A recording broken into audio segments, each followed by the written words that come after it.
Hey there, and welcome to the Not Quite New Year's show. I thought we'd have some fun today. I actually picked something up today. Shock of all shocks, and actually something I'm really proud of. Now, story behind it. I went into Sunrise today. Actually, I didn't originally go into Sunrise. This is Yeah. something that you're going to be. I'm not sure if you're going to be bummed that I didn't pick up. Hi, But let me Chris. show you something. There's something else that you're Uh, going to. oh. Yeah, before I went in to go to Sunrise, I was actually going to go to my local comic shop. Hey there, Chris. Welcome, man. Oh. Because you know what was there? Oh, what was that? Oh, no. Oh. Yeah. Hey, Scudder. Welcome and Do happy you know not how much it New Year. was? It was 20% off. So around like $40. Wow, that's not bad. Oh no, like I really thought about it. And I went into Sunrise thinking, okay, hey there, Gary, that Merry Christmas. Hey Jason, welcome, man. It's almost time to resub the Vinegar City. Hey, but now Well, you're in the I know that house. you and Malcolm were doing that. Uh, I'm on the other side of just buying randomly when I can. But I respect that, and you know, maybe down the road I'll resub again because if there's a company that I would resub to, it's probably them. Yeah. They're literally at the top of the list of like resubbing, unless like Strong. obviously with a They package. Or, showed they showed the preview of what was coming for the end. Every set that comes out has a Cardona movie in it. there you go, an extra Cardona movie. It's called the Aaron Yeah, Special. yes, even if it's a made in Hong Kong set, there's a Cardona set, there's a movie in there. All right, so I did get a couple of things. I went in and I saw some Jean Rollin there. Lips of Blood was there. Ooh. Fascination was there. I wanted to get them both. I'm a massive fan and I love the sets that they're putting out. So I picked them both up, had them in my hands to pick up. And then I noticed right beside it was another set. And when I looked at it, I thought of my better half. And I knew exactly the type of movies that she likes. And I knew that these were ones we'd watch together and have fun with. And I knew I'd be watching Lips of Blood on my own. So, number 3,575 of 6,000 Ooh. I grabbed the Criminal Acts of Todd Slaughter set. That's a brilliant set. I love this. And the fact, they got this like kind of like this panto type mustache on him right there. Yeah. In a lot of his movies, he doesn't have that mustache, but like he's known for it. I know he's known for it, but like in a serious amount of the films, this, he doesn't have facial hair. But it's a good shot of his face. That's the main thing. It is. So I thought tonight, while we're here, January is going to be January is always a great year for Vinegar Syndrome. I'm at like great month for Vinegar Syndrome. January always has like, some kicker stuff. The Forgotten Jolly Volume 6 set has Death Carries a Cane, which is one of my favorite Jallos. So, does that really count as a? I think at this point we can forget the forgotten part of Forgotten Jelly, right? Yeah, I wouldn't say it's forgotten. I'd say it's been barely released, but I wouldn't call it forgotten. Oh, no, it's been released in Germany for years. All right, so here we go. So we're going to open it for the first time. So we're going to. First off, it has this here, which I absolutely adore. The fact I like that. The pictures on the back. I think it's the first time they've done that, actually. So let's see. To my knowledge, the nude edition of this, right? That's lovely, that. So we'll look at each one of them here. And we're going to do tonight, by the way, we're going to give some of our favorite releases of 2023. And we're going to look at other people's like lists as well online. So, this is so cool. Look at this. Oh, look at that. I love this because they're not very long, are they? No, like I think the longest is around 70 minutes. They usually run like 60 odd minutes. So this one has Murder in the Red Barn and the Sweeney Todd, the Demon Barber of Fleet Street. He's actually pretty famous for his rendition of Sweeney Todd.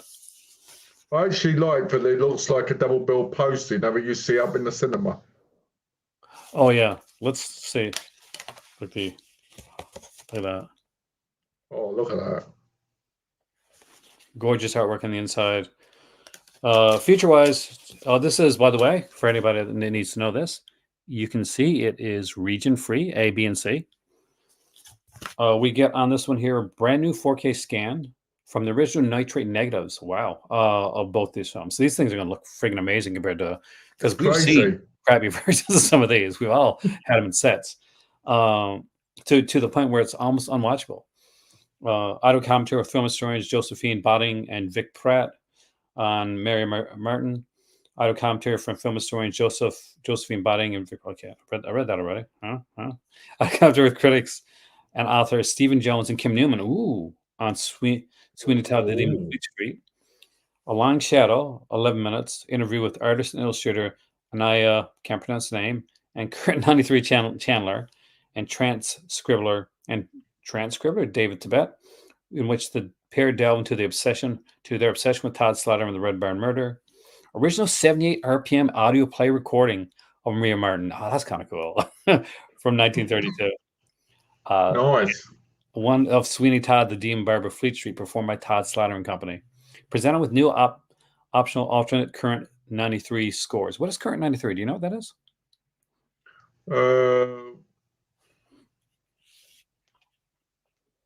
Could it be the scores they did in '93? Todd Slaughter at I home, a don't mock know. interview with Sweeney Todd. Pots of Plots, short film which Slaughter sits at a makeup station talking about his role, three of his famous roles. Bothered by a Beard, 35 minutes long, light-hearted, short educational film about the history of shaving, featuring a scene in Sweeney Todd's barbershop. Puzzle Corner, number 14, Slaughter's last big screen appearance, delivering a Sweeney Todd monologue. Image galleries. There's a whole bunch of stuff. Okay, that's the first one. We got to get through these. This is amazing. Next up is all like this. I just like that double bill look. Like you could just put them on the, like you could scan it, print it off, put it on the poster thing, Yeah, and go, yeah, we're watching these tonight, kind of thing. I like that. I kind of wish there was like cards with these, with Yeah, these on. yeah, that'd be awesome. Or if they'd done like posters. It's got the devious look there. Now let's look at the inside of this one. By the way, the two films on this one are The Crimes of Stephen Hawke and It's Never Too Late to Mend. And it is, of course, again, all region. Is that an American release? Because it was released in both UK and America, wasn't it? I think because it was released in America and UK, that it's it's going to be region free. But I say this is probably the North American release. Yeah, that's what I was going to say.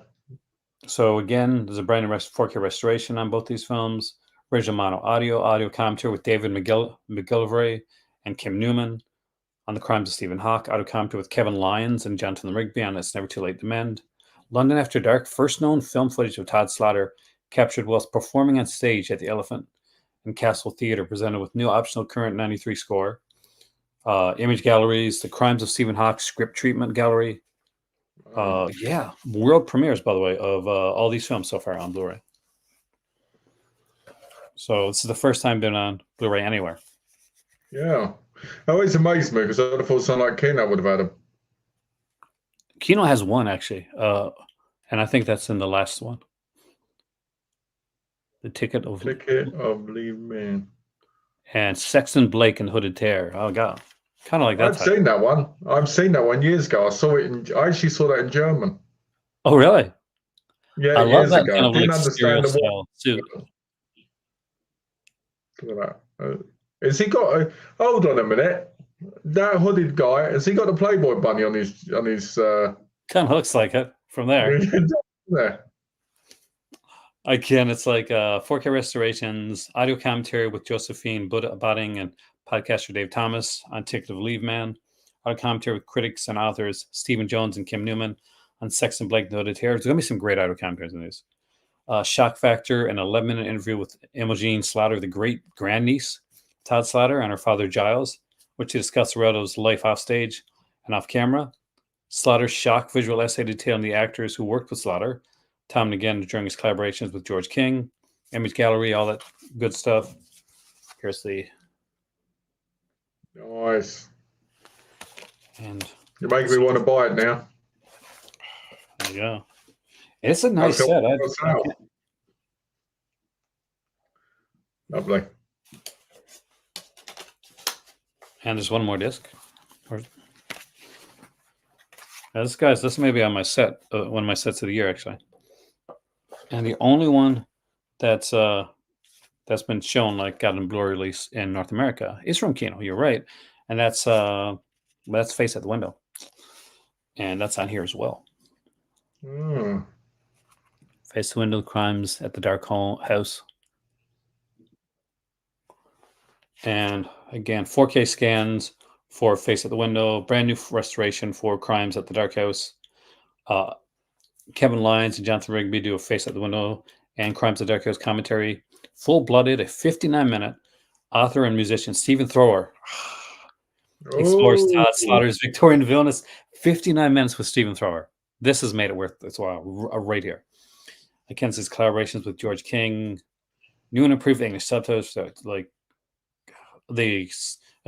the promotional stills gallery, and a miscellaneous list of items from Slaughter's life and theatrical career.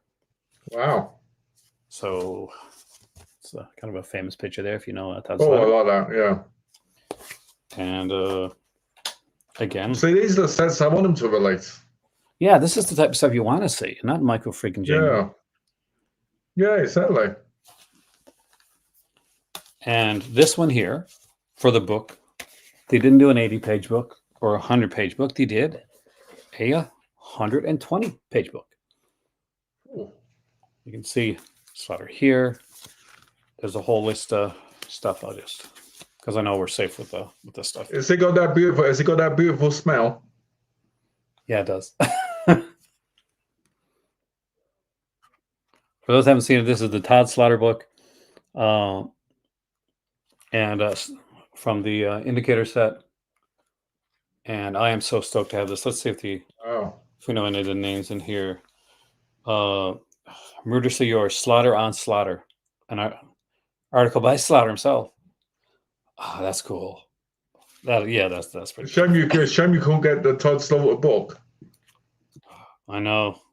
Well, I can eventually get down the road if I order something maybe during sale. Yeah. Look at that. Look at that. That is cool. Yeah, I'm super stoked I got this. Him was right. I would have liked the John Rollin stuff, but honestly, I'll watch this more.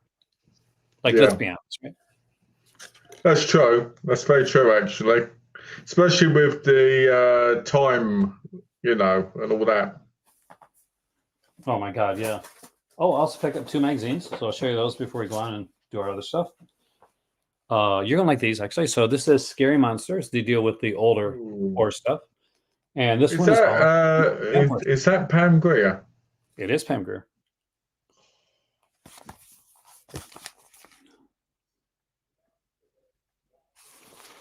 So for this, this is each issue is themed. So in this one, it deals with like a lot of vampire stuff, like with Theta Bara. There's Fright Night Face Off, 85 versus 2011. That's an easy face off. There's a Kaiju corner, by the way, Body Snatcher from Hell.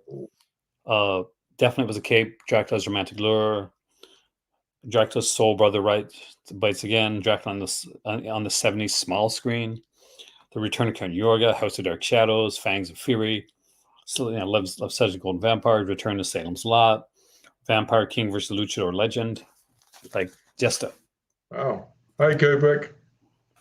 Hey, Kubrick, welcome, man. And I've also picked up this one here. I picked up this Horror Hound magazine, and it is a special... Is that Boris Karloff on the cover? That is Karloff. It's from Black Sabbath. Yeah, I thought it was. As you can see, the creepy face right there used to freak me out. So is this a Mario Bava one, or is this just a... Well, it's Mario Bava, and there's Horror Hound, there's posters. There's a poster from the inside. Oh, that's nice. Kind of makes you want to get like 2. Quality paper. That's the one good thing about magazines, the quality paper. It is true. Jason will appreciate this as a resident magazine writer here. And what's super cool is they've done this since the beginning, where they do kind of VHS invasion, and Oh, depending on what it is, like they'll show like, and this time they did midnight movies. ooh, So I'm so stoked to have that. I'm a massive midnight movies fan, as you know, and yeah. I bought some dresses for my spouse, which I don't need to show here, but Let's see them. Let's see no. them try them on so we can see them properly. But yeah, that's what I picked up. Not too bad, right? For a pre like New Year's pickup. It's not bad. I thought we'd Not talk bad. about some of our favorite releases. Like we've already seen some stuff Okay. here. And box of the year is Emmanuel. A lot of people have been saying that, actually, Jason. Bruce Lee and Severin's Lindsay Millian set are my favorites of the year. But I love the picture, by the way. The next Delirium should have an interview with Betsy Russell. Oh, I have a massive crush on Betsy Russell. Who didn't, right? Like back in the day. It's Yeah. kind of comical because Betsy Russell, she's such a good actress, right? And for a while, it seemed like, okay, Phoebe Cates no longer wanted to do nudity. Betsy Russell would be the one that would do the nudity in the films, like Private School, like films like that, right? And she was of such course, yeah. She was great. And is she still going now? Apparently, yeah. Our cheerleader camp so needs a good release, by the way. Just saying. Wasn't there one, but they kept thinking Vinegar Syndrome was going to release at some point? Yeah, everybody says every year it's like, oh, it's cheerleader camp, it's iced, you know, like those every year those get they talk about those. But hey, why do we need cheerleader camp and ice when we can have Fatal Games and it's amazing Nintendo cover? Oh, by the way, they've sent it to me. And what made me laugh was when they sent it to me, I got an email and it comes up, you know, the code for it, BS Craps. Oh, really? Seriously, BS Craps. I was laughing. So Phoebe Cates took her under wing and said, that's really sweet. Phoebe Cates, of course, you know, was very popular actress at the time. And, you know, there's that scene from Fast Times at Ridgemont High that is ingrained in my mind. And I think every young man's mind, especially if you grew up in the 80s. Like, I wish Phoebe Cates took me under her wing. It's one heck of a wing. One heck of a sexy wing. Betsy Russell could take me under her wing, but I think Ken would kill me. So there we go. But yeah, some of my favorite releases of the year. I thought we'd talk about that, and we'll look at some lists as well. I want to look at the power indicator stuff. I want to see what exactly I'm missing right now in the box sets. Yeah. Because it's, you know, and some thoughts on next year. For those that don't know, we will be covering the Vinegar Syndrome, like Subscriber Week. So that should be a lot of fun. What are the times going to be? Because didn't you say we were going to do them later on the first couple? One day. For the second, I work. So I work at 11:30 on the second, which they won't have it out by then. So the second one is the one where we might have to do it a little bit later. But for the rest now, on the third, too, I'll be traveling. But the first, like, scratch the second and the third for like, we'll be doing them. It'll just be later when we do them. And by that time, from the fourth on, we may have my dad actually joining in with me in these videos. Is he better now? He's feeling a lot better. Like he's down with the flu for a bit. Tempted to get the angel slips. Those slips, I gotta say. I bought those slips. I bought the angel slips because I missed out on the box. And those slips look great together on the shelf. 925 actually, so it's really close to 1,000. It's our highest price yet. 925, but for me it's 1,000 because I've been in the UK. So for me it will be 1,000. Yeah, and I got the same $5 coupon, didn't I? Now it's $75. Yeah, I told you it was going to happen. Yeah. I told you it was going to happen. You know what? The funny thing about it is I'm glad it's 75 just because I want extra money off, you know. Yeah, it'd been 50, I wouldn't have cared. I would have been, because it was my first year resubbing anyway. But I'm glad it went up. I'm just annoyed I can't use my points. You know, the points I've got my account towards it. Yeah, because I've got like $300 in points. I can see that though, because as someone that worked in like in online retail, I know that the way some systems are set up, like Yeah. stacking coupons and all that type of thing. It's a Oh, headache. I get it. I get it. I just wish it was I wish it was an option. No, it would have been a great option. So let's go back and forth on some of our favorite releases that we picked up. All right. You don't even have to be from 2023, but like if preferable 2023. But stuff that you picked up that you think is one of your top releases. And I'm gonna let you go first. What do you think is the top release for this year? Okay, I can easily go with this one. One of my top releases is a box set. I wouldn't say it's the top box set, obviously, but I would say it's a brilliant box set. And that was the Franco Nero collection from Radiance. Nice pick. Was very happy with that because that was their first box set as well. I believe. Yeah, it was their first box set they released. Beautiful box, beautiful packaging, each an individual case, which I always love. I love when individual cases because I want to be able to look at them individually. Lovely book, lovely presentation, and Franco Nero. How can you go wrong? That's true. Well, alrighty. Let's. I haven't watched it. Put it out there. That 2023. This came out in November 2023. I want a 2023 set on here. Super stoked. I think Indicator pretty much kills both sets. You don't have to have long like interviews. They got to be good interviews. And Indicator does that. Like that's the one thing Indicator really does, and they put good extras on as well. Like when they put the Three Stooges on the film noir ones. It just adds to the film. It does. Those are a lot of fun, actually. Gino in the house. Hey, Gino, welcome, man. Got all 66 Hotline Cassidy films. I'm a massive Hotline Cassidy fan. And all 52 TV episodes with some serials and a VHS of B Western trailers. That's really cool. Good. Santa treated you well, Gino. For Christmas, it was me and the wife, and basically us beating and 100% in Spider-Man 2. Did you 100% Spider-Man 2 already? Yeah, I platinumed it. I platinumed it in 3 days. I'm a fast gamer. My God, you're a beast at that. See, I got this PlayStation 5 for Christmas, got it early. I have Spider-Man 2. I've gotten to play, like, as you can know, because you're on my friends list, little of it. Very little of it. Oh, the Three Stooges, you find them okay. But, well, I get that. It depends on what Three Stooges. I mean, if you think it's all of them, then that's fine as well. But I know for me, I always preferred the originals, Here's a question. You might know.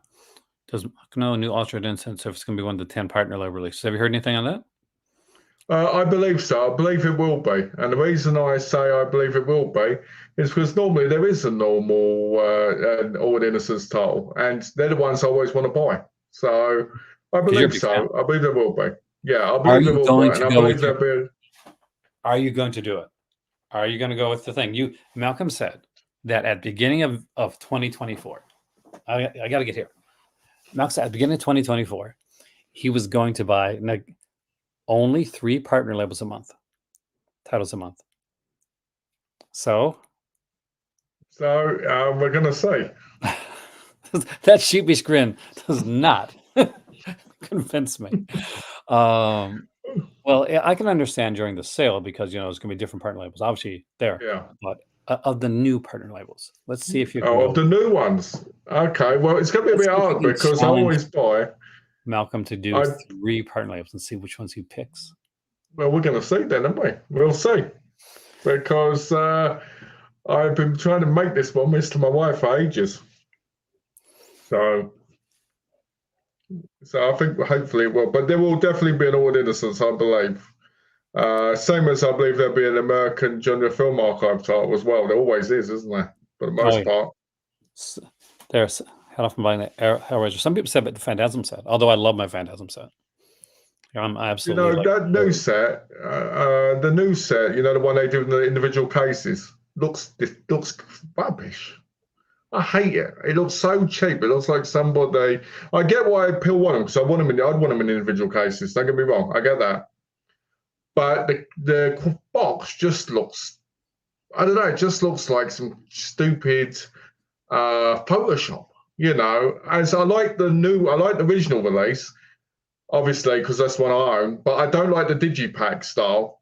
So I think it's a win-win on both sides in a way. I mean, but I get why. There's The little Debbie guy's Downer. looking for a good Todd boy. Slaughter laughing when we said that, Kibri. Wah wah. I'm in hardcore tweets. Okay, here's a question. Now, as we go through it, before I get to the next one: Three Stooges or the Marx Brothers? Ooh, if you had to choose, Marx Brothers. I think the Marx Brothers add a little bit more to them. It's like how I prefer Harold Lloyd and Buster Keaton over Charlie Chaplin. I think there's more to it. I think the thing with the Three Stooges as well is they do get, if you watch too many in a row, they can get old, if you're not 100%, into that. As I think with the Marx Brothers, as I think with the Marx Brothers, there feels like there is a difference. There is, you know what I mean? You don't feel overwhelmed by it. I'm a massive Three Stooges fan too. I will, come out of the closet on that one, like 100%. But I like them both. One thing that used to bother me a bit when I was a kid, and I'm not going to lie, but the Marx Brothers films, and because I love the Marx Brothers parts, but it was back in an era when they were like, "Oh, is our movies really going to catch people's attention all the time? Let's put some random like musical acts like in between." And this is a guy, me, Malcolm. I love my musicals, but some of those like musical acts in some of those Marx Brothers movies, I was like, they're a bit weird. I never get. I watched. What was that? I watched it on. I watched this propaganda film. You'll probably know it.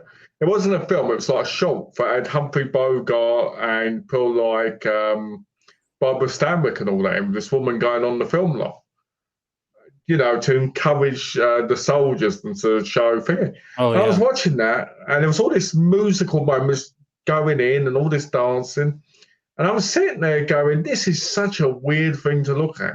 Yeah. Because there's this strange story going on. Then you've got them coming out as themselves, but Barbara Stanwyck the woman doesn't pay any attention to her, like she's just a nobody.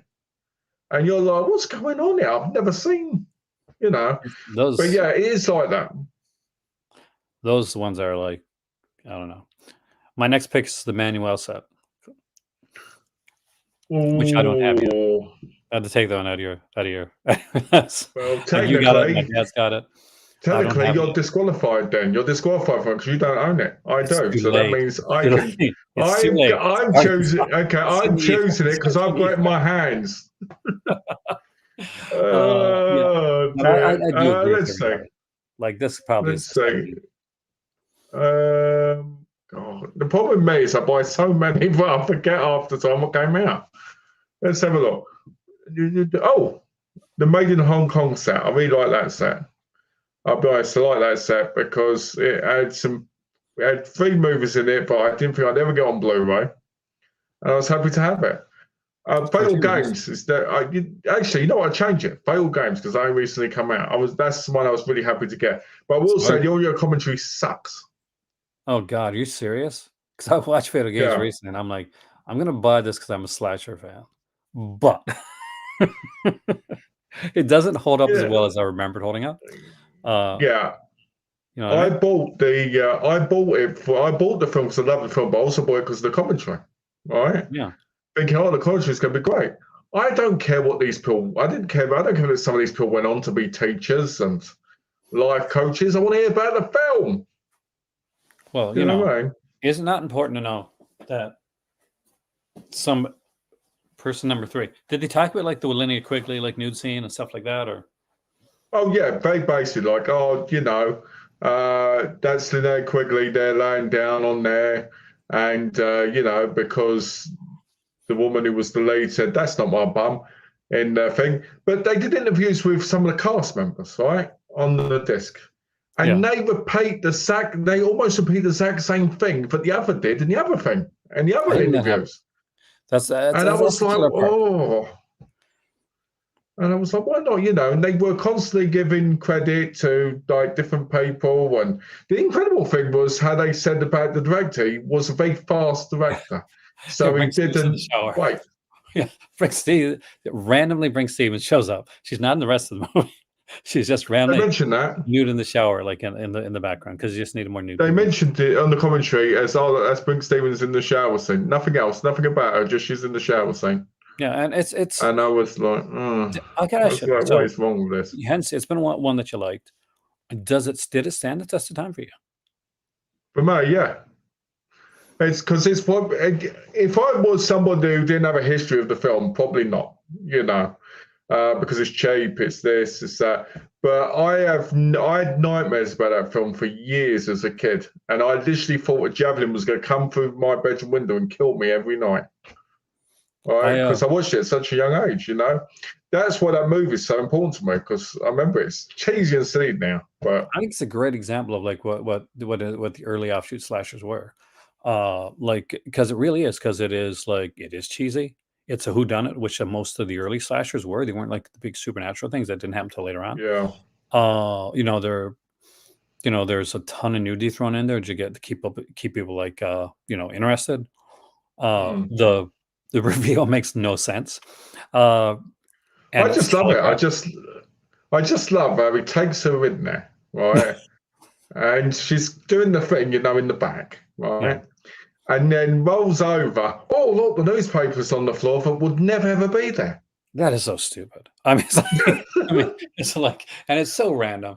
And like nowadays, like you're looking at it and you're like, oh, like there's a movie called Hide and Go Shriek, and I'm sure you remember this one. Like it's a slasher Oh, film yeah. set Oh, in yeah, like film's released now. yeah, well over here we got it. Yeah, I think it was Code Red. I got it from Code Red. But Yeah, it was covered over there. and it had that same semi-problematic part to it. You know what I mean? Exactly the same Yeah, thing. yeah, Sort of. yeah, yeah, yeah. But yeah, you got to look at those and you got to say it was a different time period. It almost like The needs a biggest, disclaimer, like those old like Disney cartoons and stuff like that. This was made I, in a different era. I think the biggest sin in that movie is the ending, like The the biggest actual thing in that ending. movie It's is you make like, freaking like they get a smoking hot girl like Sally Kirkland to make her look as dumpy and frumpy as possible. What the oh, hell? here's something. Here's something for you. So in the commentary, they say there's a scene after she argues with her boyfriend, right?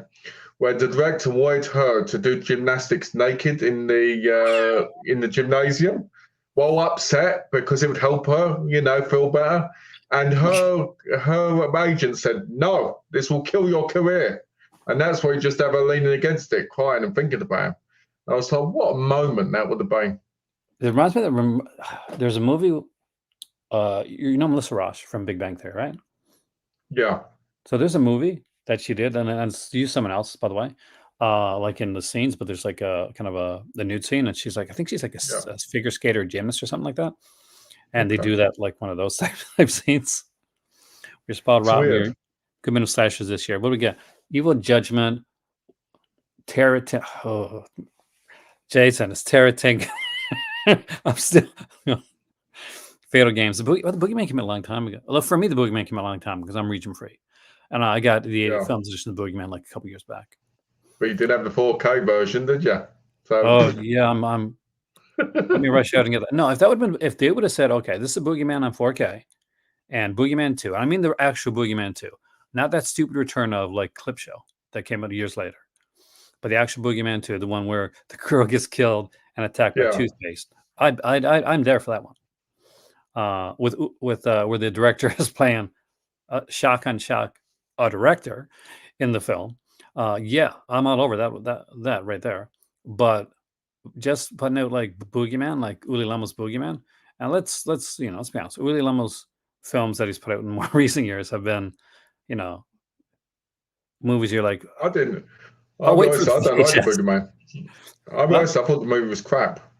I liked it. I actually do like the Boogeyman. But then again, like same way you got like kind of a history with Fatal Games. Yeah, I'd kind of do with Boogeyman.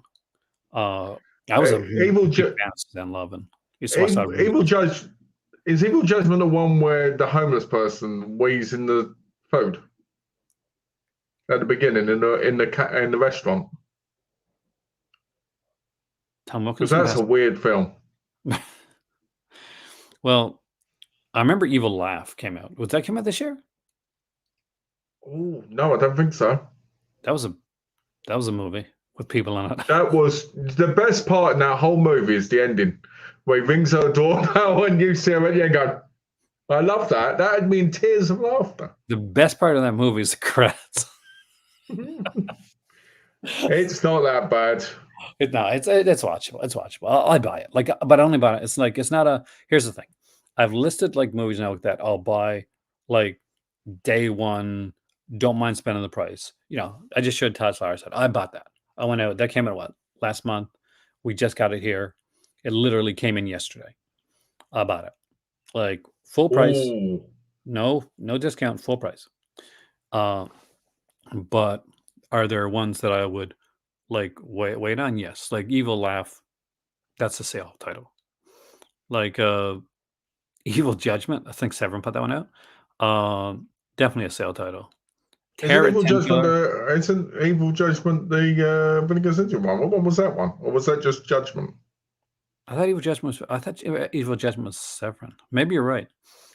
Because there's one on Severin called Judgment in there as well. So yeah, that's what I'm getting confused with. And Terror 10 Killer is a $5 release. Vinegar Syndrome. Well, thanks, Jason. I surprisingly didn't get anything from Vinegar Syndrome this year. You should know by now, but Benate's a Vinegar Syndrome fanboy and hates everyone. Because every time I go on Facebook and there's the thing about prices, I see Benate there going, Severin's pricing me out of their releases, and I'm like, I should comment on me and go, Severin for life, even though I agree. But yeah. I think they're both doing that though. Like, I don't think like either one is going like really super more expensive than the other. Like Severin's pricing when it comes is not its price in its movies. Severin's is its price in its shipping. Oh my god! Because like I'll pick up like a Severin release that has some extra features, has a soundtrack. Vinegar Syndrome rarely has a soundtrack. I'll like if I go to a store and I got to choose between Vinegar Syndrome and a Severin, and Severin's got the soundtrack with it, I'm picking up Severin. Like that's kind of usually what you know, that's the one good thing Severin has, the soundtracks, right? Yeah. But if I was to be completely honest, I feel like if you're not a subscriber and you're not in a sale, right? Vinegar Syndrome is expensive for 4Ks, you know, especially on the VSUs and that. But what's that? Benate says, I don't need a soundtrack, no use for it. Well, I desperately want as many soundtracks as possible. I'm a massive audiophile. Like some people don't realize that about me, but I need to get a new record player. I love my music. I got a whole bunch of like soundtracks from like companies, and I listen to them all the time because here's the thing: I listen to music. When I'm not working, I'm asleep. Pretty much, man. But like when I'm editing, when I'm like working on different stuff and doing some writing, I'm listening to music all the time, and I'll often put on soundtracks. When I used to work at the bank, I would have like my this is like I have like my iPad, what's it called again? Damn it! You mean like the iPod Touch thing? iPod, yeah, like an iPod Touch type thing. But even older than that, the old iPod. And I have like Tenebrae and like soundtrack and like some different like random like 80s music. Now we know why you haven't got that job anymore, because being a teller and somebody going, I want to cash this in, and you going, I ain't going on this music, but it didn't go down well. Well, actually, I left that job because I had to go back to school. Actually, that is why it was when Gino mentioned Hotline Cassidy before, and I said I'm a massive Hotline Cassidy fan. It's that reason. Hotline Cassidy was the very first guy to really understand marketing when it came to image and film. He marketed. He bought his own image out. He marked himself. He was the first guy to get like get all this stuff. Oh yeah, he was incredible with that. So that's I actually talked about Hotline Cassidy when I was in business school. And if I ever teach a class on business, then I'll deal with like marketing and Hotline Cassidy and stuff. Nice. That I do. But I'll wait for the Sector Church and Cemetery Man on sale down the road. I'm going to check something here. Well, good luck with that. Good luck with that, because I think, don't know, I don't know how much would those films be on sale now? The thing is not the sale part. It's the thing is like the shipping. Like unless I find them in a store, I'm not Yeah. buying them because it's the shipping, man. It's the shipping. Okay, so I'm going to read out a list of Polygon's favorite big Blu-rays and 4K releases of 2023, and I want your thoughts on these. Okay, you ready? Okay. So the best Blu-ray and 4K releases 2023. Great. What did that be? Okay. Masaki Yuasa, 5 films Blu-ray.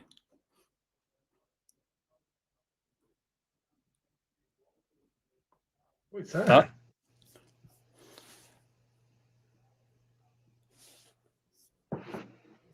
Is there pictures of it? You want to see? Yeah.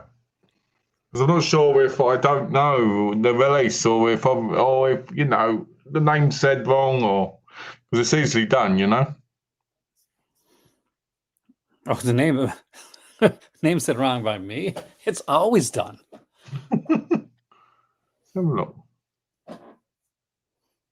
She's having a nice cherry cola. Yep. Ooh, I want you. Oh, that's that. I know what one that is. Yeah, that's the one that was released by Shout Factory, Yeah. and I've got them all individually. Face Off. Well, that's one of my favourite films, so I ain't got that version yet. Black Hat, boring, You know, a lot of people are going to disagree with boring that. movie. Spirited Away live on stage, the Blu-ray. Okay. There's comments That's here that what, I can't make unless this was one of my Patreon videos. Jackie Chan Emergence of a Superstar. I really want that, actually. Is that the quality of the picture on the set? Holy crap. if that's quality, it's phenomenal. Well, good luck with that, Kubrick, because Black Hat bored me to tears. Showing Up. I hope you enjoy it, though. I'm surprised you didn't go on. DVD Beaver because they rated. I'm going to go there afterwards. I Places. just want to do a few different Okay. places. And Polygon was the first one to show up. Barbie. Well, hell, I love the Barbie, man. The Wicker Man 4K. Hey, the Wicker Man. That was a good release. That was a brilliant release. I got a feeling. Let's say this. I got a feeling their list is. I'm not being like kind of judgmental, but it might be like Off. Kubrick. It was Face Off. The Mist 4K. That it's like you see. There's a link. Like think about a link there. Prey 4K. I love that movie, by the way. I watched it. I liked it. I didn't think it was as good as I thought it was going to be, but it was decent. It was a lot better than Predators. Oh, I think that like for me, it's the best Predator sequel. Like, and I'm saying it like up against Predator 2 as well. Moon Age Daydream. The bees. That's the best scene in any movie ever, Kubrick. The bees. Gorgo. Wow. Man, when you get 4K, you can really see stuff. No, that was a brilliant release. I love that release. I watched it. It was really good. Watched that for Christmas as well, Nightmare Before Christmas. I preferred the Christopher Lee poem reading than the actual movie. Cinderella Restoration. Cinderella 4K. That restoration looks amazing. I watched it. I own the 4K. It looks lovely. Very clean. You go. I'm underwhelmed by this list, by the way. After Hours, to be honest. After Hours, I really like, but a lot of these would make my list. I'm going to be honest with you right now. Creepshow 4K. Face Off might be over the top, but that's what makes it so good. Avatar. Nope. That's a garbage. Sorry, I know it's a lot of people into those, but it's just not me. The Lighthouse. This list feels like it's done by a noob. You once for. You agree with that, wouldn't you? Yeah, I'm so glad I picked. How could I not have picked that up earlier?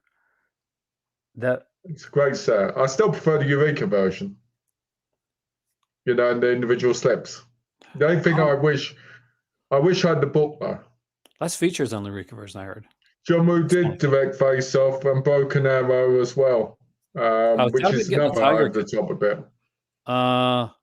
Okay, this is iffy here. I love me the Superman movies, but this was not exactly a well received release. No. By the way, guys, I can't see your messages here yet, so I do apologize. Yes, Hard Target as well. I picked this one up too. You should watch Broken Arrow, Kubrick. It's one of my favorite action movies. Super Cop is the one with the motorcycle jump. She had to do it. She didn't know how to ride motorcycle, right? Okay, I'm going to say this right now about Police Story 3 Super Cop. I hadn't watched it ever until I got the 4K release from Eureka. Right? For some reason, I missed it over the years, right? I put it on. I see Michelle Yeoh. My wife walks in, and what does she say? My clothes had exploded, right? There was nothing left. I'm standing Michelle Yeoh. I'm like, she looks the most beautiful in this film. Please, please, please, you know. We should tell the Richard Donner cut of Superman 2. I mean, I still prefer. I'm going to be honest with you. I prefer the Richard Fleischer cut. I'm not going to lie. Violent Streets, Timber Lindsay, Thomas Milian set. One of the only names I can get right. House that screamed. Ooh, no, don't. I've got it, but I watched it. Yeah. John Wick. It is. Hard Target is his best American film. I agree with you there because it's got the right mixture. What I like about all three of the films is they've got a Hong Kong action style in them. Roadhouse. And that's also why they're a little bit over the top as well. I love those movies. I grew up with those movies. I was shocked when Agents was on the list on DVD Beaver like 7 times.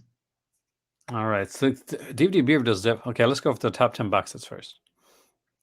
So, okay, Small Axe comes here. 5 films by Stephen Queen. Okay. Stephen Queen. He was a great actor and a great filmmaker. Well, yes. That's why he came back to late. Bruce Lee did. Golden Harvest. If the Line of Duty's not here, this is a shit list. I did say Felicia. It's Lester, isn't it? The Sensual World of Black Emmanuel. Okay, yeah, this list is good. Like, Richard Lester. I did say Fleischer. Good call, by the way. So with all the Scream Factory Schefter, yeah, I actually picked up the what was it? Dr. Jekyll and Sister Hyde. Yep, and Straight Until Morning, because I did not want to miss out on those. I might go back. I love Straight Till Morning. I've got to quote it.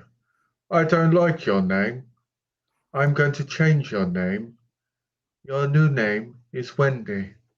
And Wendy, you are going to be my sweet friend. I did that. I said that to Donna constantly after that film. My wife freaked out constantly. Please stop talking to me like that. It's really creepy. Don't worry. Let me help you. We got freaks right here. Like the Todd Browning set. How many people are going to look at this set that are like, maybe don't know the Todd Browning films are like, hey, is this American Horror Story? One thing I will say is watching that, they really nailed the American Horror Story the way she looked in it. I was gobsmacked by that. Yeah, because the girl is actually really, really gorgeous. Yeah. But they really nailed it perfectly. Now, this set is great, right? I've got this set 2 days ago. Brilliant set, but I wish I'd have had it in November. Pasolini 101.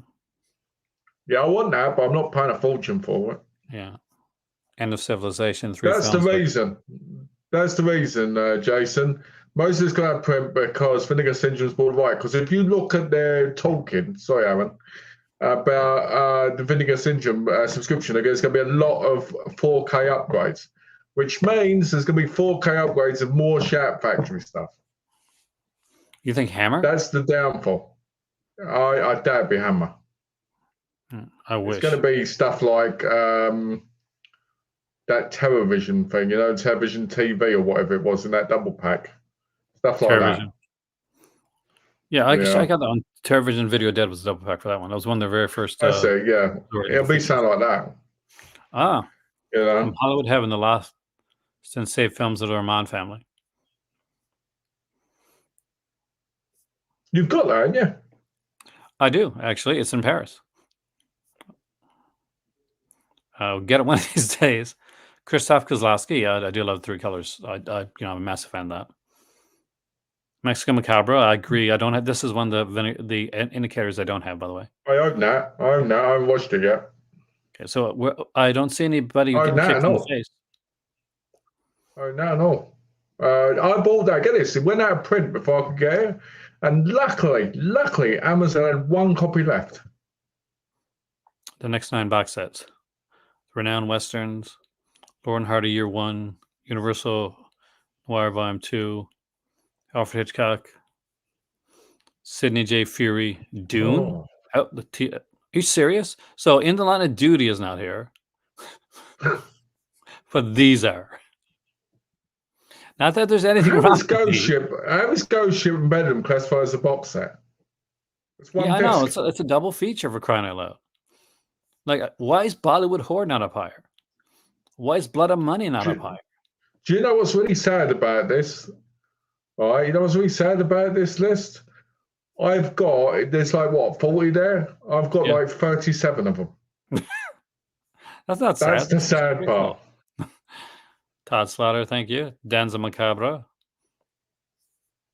Anime Wong. I've been really loving those Film Focus sets from Imprint. It's so expensive, though, man. Yeah. I wanted that Jackie Chan Emergency of Superstar set, and I want even more now. Pete Walker Heritage Collection. Primetime Panic Volume 2. I need to get that one. Yeah, I'm still not seeing... I agree with both you, Kubrick, and Mike. They both are great sets. And Ozu is a brilliant director. What's funny with Ozu is when you look at certain movies, like there's some I've got, like Pink movies, the Japanese ones, you can really see where they've copied what he's doing, but added, a little bit more of eroticism to them. It's really weird. So let's go back there and see the top 10 Blu-rays of 2023. Ready? Oh, yeah, Big Time Game Boss. That was one of my highlights for this year. Cutter's Way. Who put that out? What do you call it? I know Radiance had it, but it wasn't one of theirs. It was one of their partner ones. Foolish Wives, put up by Flick Girl Alley. We know that one. Oh, Fun City. Inland Empire, which is a good movie, but I don't think it belongs on the top 10, I'll be honest with you. Messiah of Evil. I actually like Messiah of Evil. Some people didn't like it. You didn't pick it up, did you, in the end? I did. I can't find it. I can get it. But if it was here, I would have bought it. Oh, Targets. That's nice. Excellent title. I've got the BFI version. Looney Tunes Collector's Choice. I don't know. There've been so many of these around. I'm not quite sure how I feel about that. Twilight. I don't see any vampires shining this release. Plus the science I want. 10th place. I think there's a 4K coming. There's some stuff here that I would have chosen. Some stuff I would have put up higher. Revenge. I actually remember this one. I remember liking it. This is one of the... I got the Eureka release that. Flesh and Fantasy I wouldn't mind having. Robot Monster is always one of them. Day of the Locust. It, The Terror from Beyond Space. I'm actually kind of disappointed with some of their choices here. Like, there's some decent choices, but they're not the greatest, are they? No, I mean, and they're ones that I do look to. I actually got this one here on the old DVD edition. That one, I don't really feel the need to upgrade. Are you talking about the horror movie? Talk to Me, the one that came out. No, the Pharaohs. The Pharaohs. Oh, okay. 4K. No, I was talking about the comment section. Oh, The Last Empire. Oh, by the way, Thanksgiving's amazing. Yeah, I didn't watch it. You didn't watch it yet? No, I ain't seen it yet. You can rent it now. I rented it on Amazon, and it's I gotta buy it when it comes out. It has a very strong. If you like My Bloody Valentine a lot, and there's certain parts that's got a very strong My Bloody Valentine feel to it. That's what I thought from the trailer. I wanted to see it in the cinema, but I missed it. No, I guessed the killer right, like so early on. Well, and a lot of those you do. Like sometimes, but the fun of it is the kills. The kills are brutal, by the way, which are good, but not they're not that's what I terrible. want.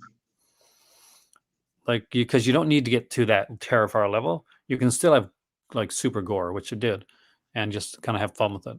And there's I some think pretty my cool. favorite. I think my favorite horror movie of the year was Conjuring 3. That was No, not that's my not favorite. true. That's not true. It bored me. Same as Insidious, Red Door. Evil Dead Rises was rubbish and all. I didn't mind that for what it was. It didn't seem like an Evil Dead movie. No, it didn't do that. But yeah, I will say Thanksgiving, I think, is my favorite horror of the year. Yeah, if I watched it, I probably would agree with you because it looked amazing from the trailer. It's your type. And it's really your type. And everybody was spoken to said they loved it. So it probably will be. My dad's not watching this right now, but I told my dad so many times to pick this 4K up when he first started getting 4K. Why hasn't he bought it? I was looking for it in the store and found it. And if this is in like when I go to Cornbrook, I'll probably pick it up. I've got this still book of it. It's a beautiful transfer. Yeah, I heard great stuff about it. The trial is another one that I want. I've got the UK release of the trial, but I wish I had the Criterion because the Criterion one I think would have been better because it has a booklet in that. I got the Criterion of Night the Hunter, and I really don't see myself upgrading to the 4K. Yeah, I watched that. It was such a weird film. I love Night the Hunter. I mean, it's a great film, but it's a weird film. Like at first, I think it's one of those films like I need to watch it again so I can fully, get into it. Because I feel like it's a film if you watch multiple times, you see things you missed more. Do you know what I mean? As when you're watching it, like look for just some way the shots are done. For like a film. The shots are done really well. Yeah, like there's such good stuff. There's a scene, without giving anything away for a movie that's so old. There's a scene in the water when we see something in the water. It's beautifully brilliant and terrifying. You know what? I remember that scene. I know what you're talking about. It's a good scene. It's really People good says, Aaron and Malcolm, have you physically met each other? We haven't physically met each other yet. But where we do live, hey there, Triple H, close, kind of semi-close by. That is something that we do plan. Yeah, we live quite close to each other, actually, funny enough. Actually, if I had gone a trip where I was going to have to stay over in like London area overnight, I would have probably seen you then. But I've got my tickets. And as far unless things change, because the way like plane trips are, I got 2 stopovers, one in Montreal and one in Lisbon. Oh, nice. When you going? The 20th. Okay. So not too far off. Not that. I bet you're excited to see Hind. Oh God, yes. It's been it will have been at the time that I get back there, would have been 1/4 of a year since I've seen her. Mental, wasn't it? That's mental. Do you have that Eureka release of Touch of Evil? Because that is absolutely gorgeous. I do have that release. I have the release. It's beautiful. Yeah. It's funny because when it came out, I bought the Blu-ray, so I had to trade in the Blu-ray. It was annoying, but I'm glad I upgraded. Like the Texas Chainsaw Massacre I thought about, but I got so many copies of this one, I just can't. I got the Black Maria edition, right? And it's a really nice Blu-ray. Yeah. Not that it's super expensive. No. I was going to say, I think sometimes the problem is if you've watched the movie so many times, you don't really need it in the best format because you already know it. Yeah, like it off by heart. That's the problem. Yeah. Gorgo. I'm not sure about Gorgo and Temple. I think it's released, but Kubrick says, Aaron, you're in the UK. Yes, all this time he's been pretending to be in other places. Yes, that's it. I'm secretly in the UK and I just changed the background another time. It's big green screen. No, actually, I live in Morocco, so like we're just like 3-hour flight away. Yeah, like 3 hours away, which isn't that far away when you think about it. And it's very inexpensive to fly to Morocco, Paris from where I'm at. Less than what it costs for me to get on a bus and go across. So Blood and Black Lace is here, the 4K release, Barbarella, which that's good. I would like that release actually. Oh, I've got that release. It's beautiful. Martin. Gary's in the UK. Martin is secretly from the United States. He just puts on this amazing accent.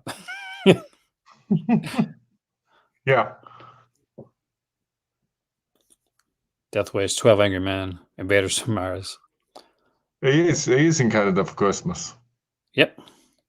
I I came here in October. Actually, I was here for favorite commentaries. Okay, I want to see this. You ready? Ooh, there's got to be Kim Newman on these, surely. Winner for the third year in a row is Imogen Sarah Smith, cited with the most first place votes for Lady from Shanghai, Force of Evil, and Outrage. Wow. Multiple mentions for Daniel Bird for a single commentary. Daniel had the most mentions for on the Silver Globe. Tim Lucas, commentary cited positively for my personal favorites, including Night of the Hunter, Night of the Hunted, The Grapes of the Vampire, The Man in Half Moon Street, Half Moon, Black Sabbath, The Horrible Dr. Hitchcock, Lorna the Exorcist, Sinner, The Secret Diary of an Barbarella, Lady from Shanghai. I think Tim Singh Hanley raised the bar on commentary tracks quality. He actually really, really did. Yeah. Kim Newman and Barry Forshaw, yeah, they do great stuff. They Might Be Giants, The Torture Chamber, Dr. Sadism, Kuruku, Beasts of the Amazon, Flesh and Fantasy, Conquest of Space, Bullet Train, Run Man Run. Frank Jing, I'm actually very excited to check out his commentaries because he did those commentaries for the In the Line of Duty set, and apparently they're supposed to be amazing.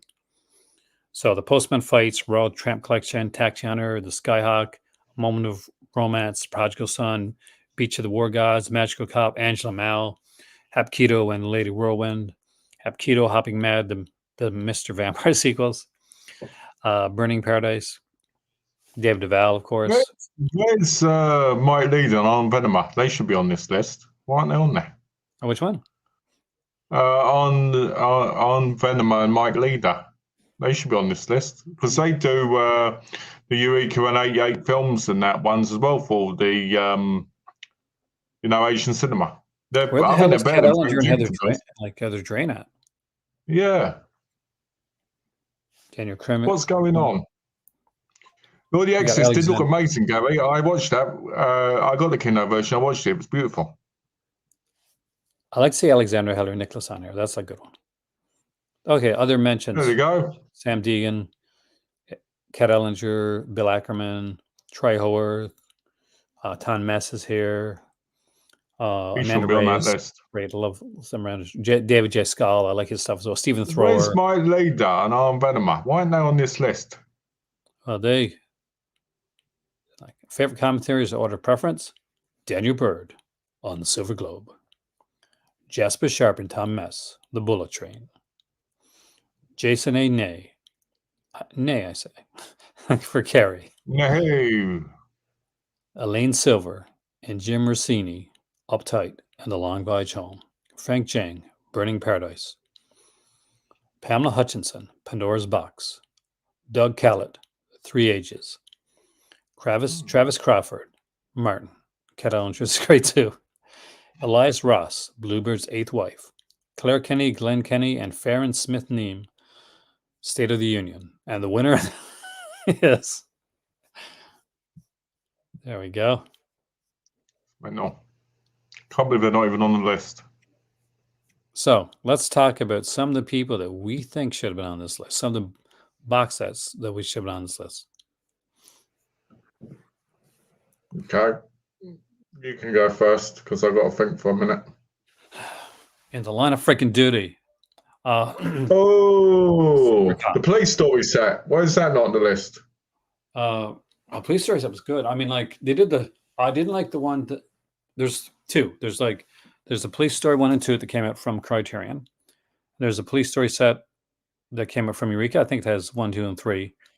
Yeah, originally the hard box version, but now they did the 3 4K ones, didn't they? Because I've got that one.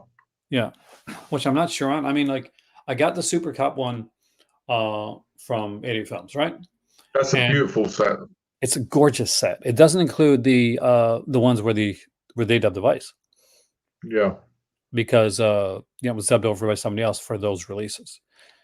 And I'm kind of cool with that because I never saw it with their voices anyway, so it's all right. I always love listening to Jackie Chan dub films where he's like where obviously he's a younger version himself and he's like a 60-year-old dubbing himself. It's hilarious. Oh, you gotta love those. Are you watching those Giallos, right? And half the time it seems like one person's dubbing like so many other vices. Scolder is comment of the night. Definitely should have won. Should have won all categories. There you go. See, we should be doing commentaries. There you go. We should be. Could you imagine me on a commentary? Oh, this is a wonderful scene, as you can see. Oh, look at those bonkers hanging out. Oh, yeah. Can you see us on commentary stuff like that? That'd be great. It'd be fantastic. It'd be a mixture between commentary and like riff tracks in a way. When you think about it, it'd be hilarious. There, guys. Say if you're a filmmaker or if you're like a movie company and you want like a very unique, fun commentary, that'd be us. Yeah, that would be us. That'd be brilliant. That'd be super brilliant. We should actually probably sometime in the year do a kind of like a commentary for some film, like up on the Patreon. All right. Sure, we can do that. And just have fun. We can do that. If people enjoy it, we could maybe do more. Yeah, that's the thing. And yet there you go. Another reason to subscribe to the Crimson Cult. Nice. We're one of the cults on here. The other cult is, of course, Horror Hippie has a cult, and I actually love Kylie's channel. Nice. I love those young people doing this stuff. I want to watch May2December. I want to watch that because that's why with Natalie Portman in, isn't it? With what's her name? I can't remember her name, but the one with Natalie Portman. I want to watch it. I'm thinking about buying the Blu-ray when it comes out. Which one? I'm missing that. May2December. May2December. Oh yeah. Yeah. I'm thinking about picking that. Who's the other woman in it? It's Natalie Portman, and I know she is because I've seen loads of stuff. Julianne Moore, there you go. But I always forget her name. They did. I don't know the current situation. My contact Criterion. I know Kubrick. Can I send mine back? Replace the Blu-rays of Citizen Kane for the customers, but the correct editions for free. When British people make commentaries, do they lose their accent like when they sing? Well, I'll tell you something that's interesting.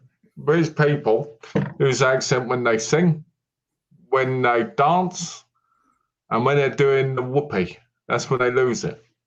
Oh, that sucks. The last one. I'm sorry.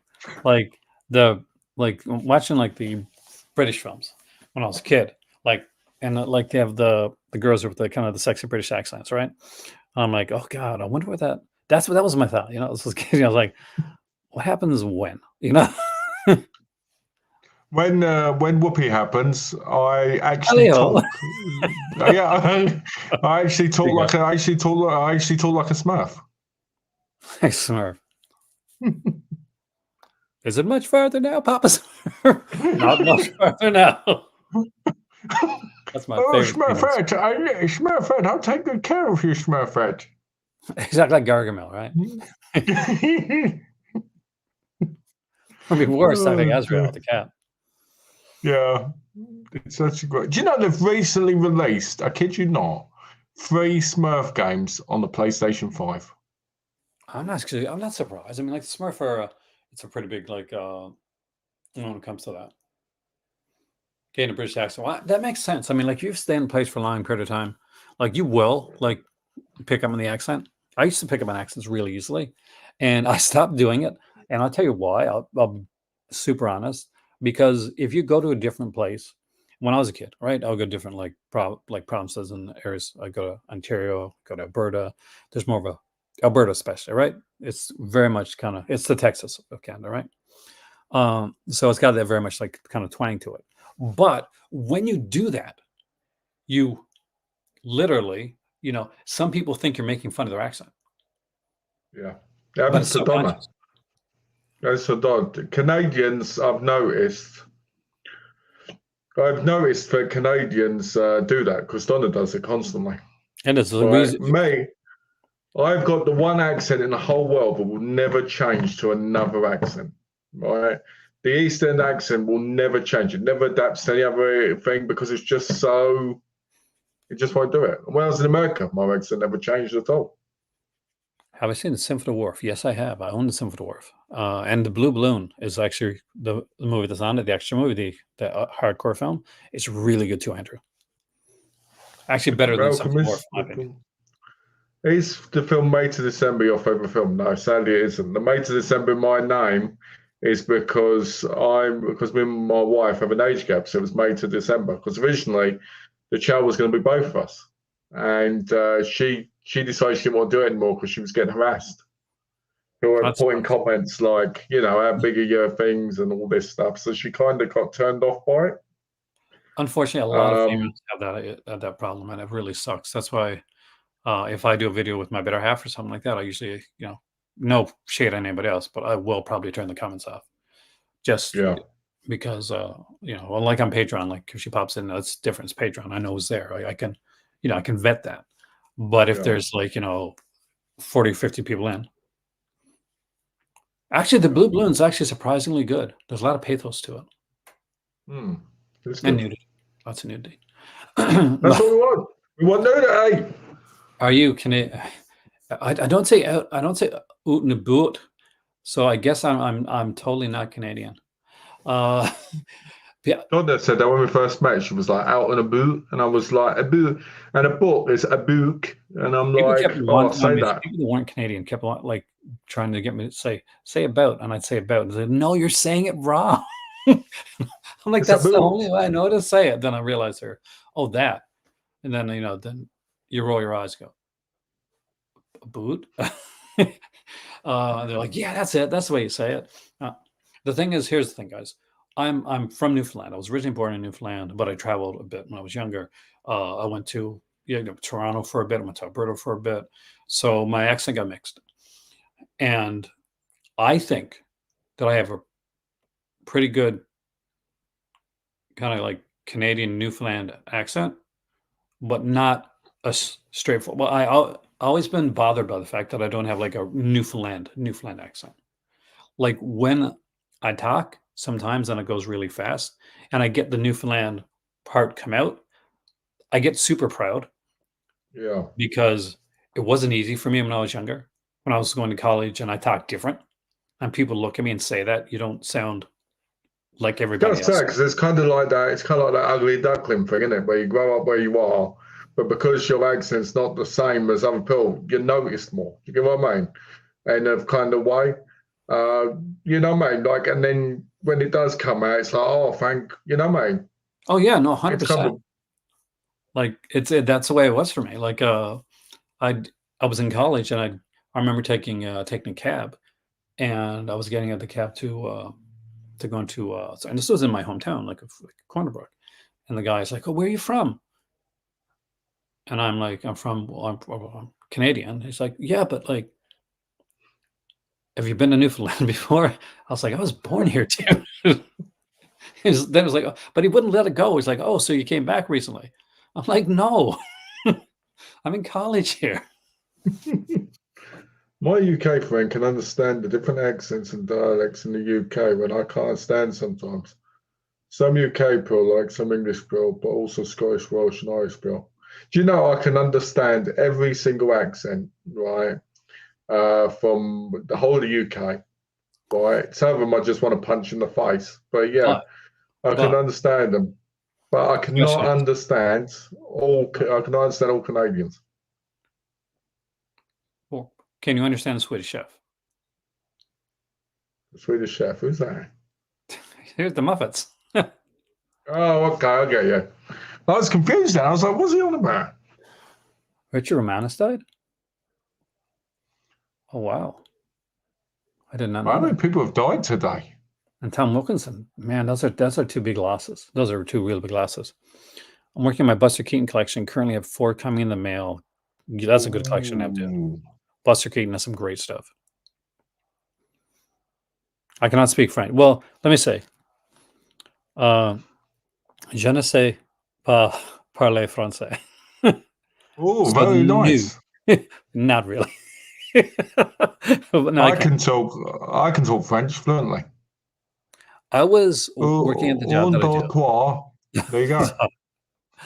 And there's a guy there, and so we was talking with this I guess, a real estate agent or something. So he's getting electricity and stuff set up, and he can't speak a lot of like English. And he was Moroccan, and I could tell by the accent. I could tell, and he was saying stuff, and she was speaking for him, and she was kind of speaking over him a bit. It was a slight bit of condescension there. And I know it seemed kind of frustrated with the fact that he couldn't get things across the way they wanted to. So we get to the end of the call, and it's a greeting that it's Salam alaikum. It's like it's basically the major greeting for everybody in Morocco type thing. It's kind of like a God be with you type thing, just regular greeting. So I said that at the end of the call, and because I knew, and he kind of like he spoke, and I could hear him kind of smile over the phone because the girl had been like a bit condescending, and I wanted him to like know something that he'd know that she probably wouldn't. So there's my work story. Oh, see, having shown his smart side again. Always thinking. Ow, I just bashed the table. That's what I get for saying something so French is stupid. terrible. My French is horrible, man. There's no, like, terrible is a step up from what my French is. I haven't reached terrible yet. When I get to terrible level, I'll be happy. What do you think the biggest loss in terms of celebrity passings? I don't know. I mean, like, it's a hard question because there's, to cop an answer, but everyone in a different way, right? You know what I mean? Jim Broadbent. Yeah, Jim Broadbent was a bad, sad one. That made me like legit sad. Like Bernard Cribbins. Bernard Cribbins made me cry.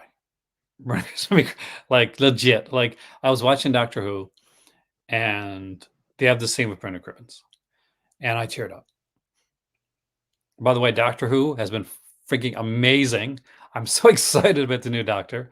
I watched the special on Christmas, and some people were complaining that was too fantasy, and they're complaining about the singing. And by the way, for those people, you don't like fun.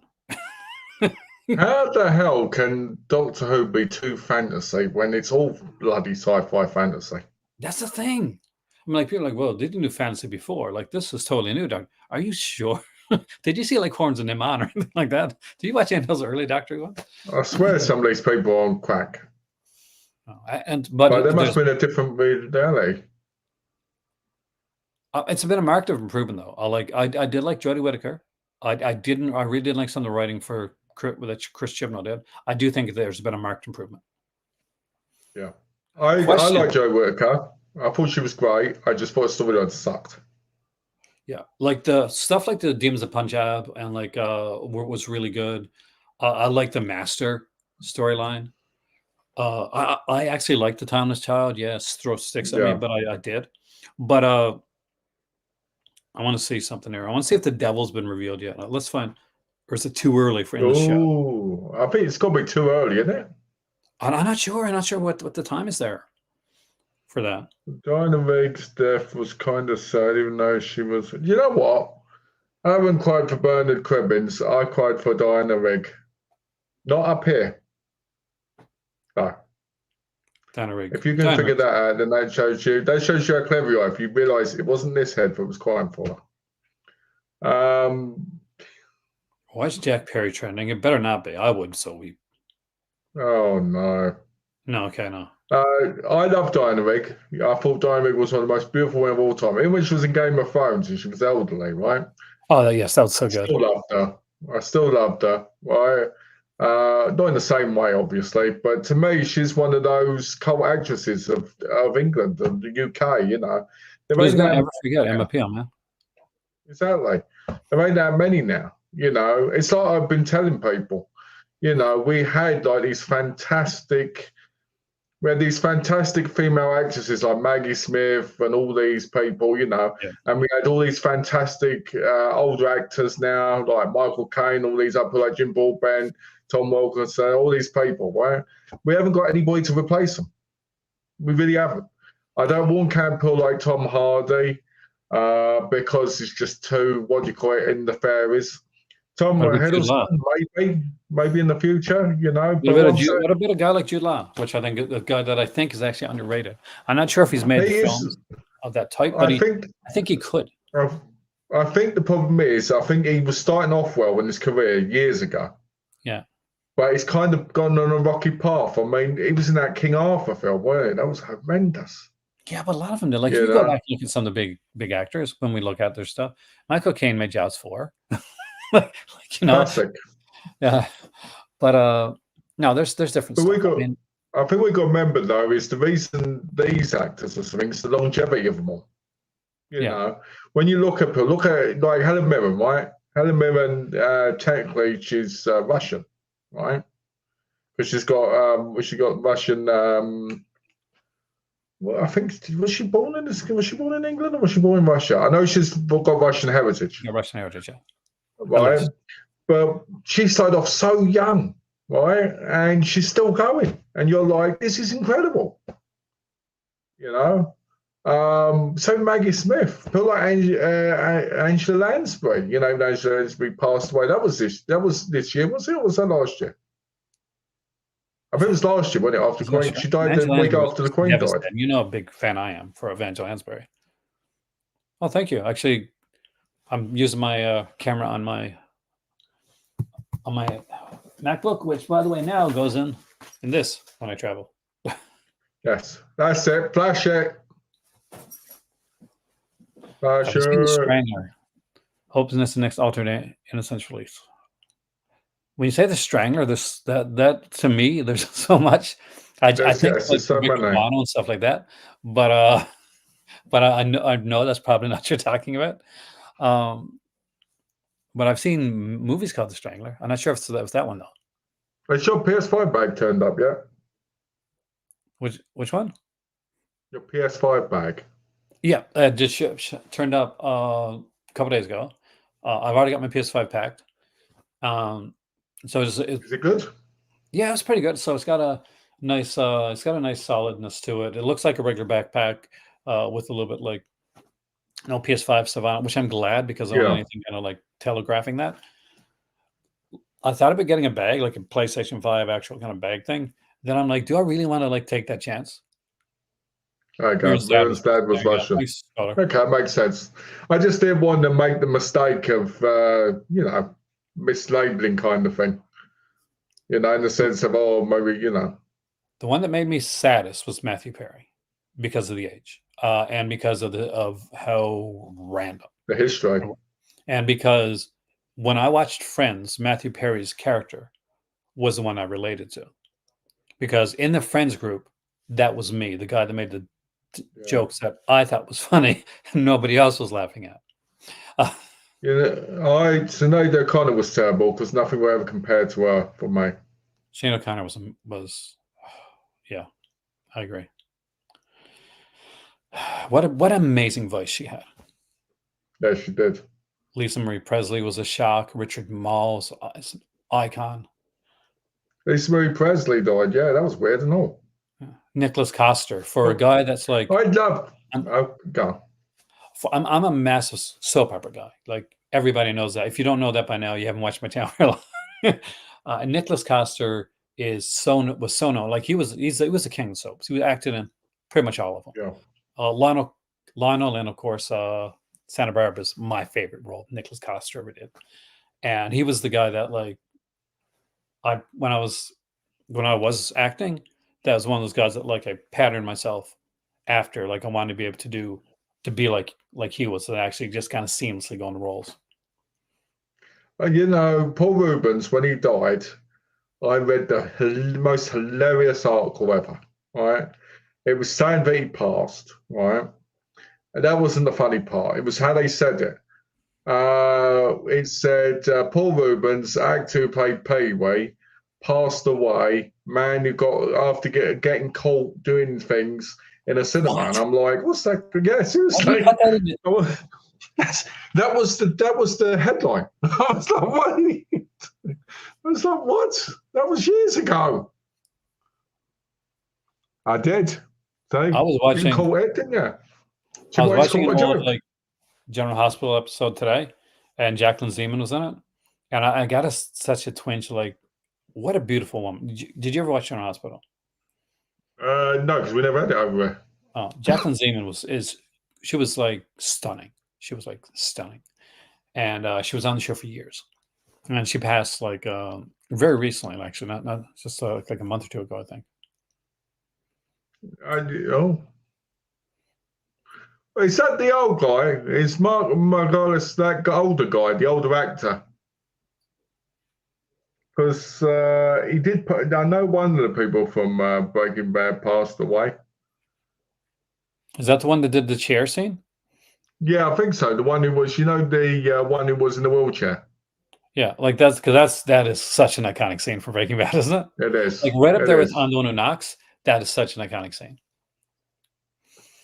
When he, gets up and with his tie, and it's just like half of him there. It's so cool. Go work for Soul.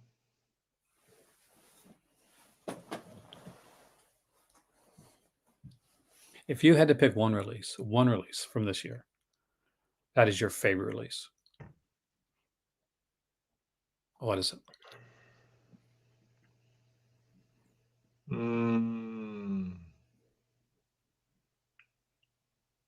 Oh, it would have to be.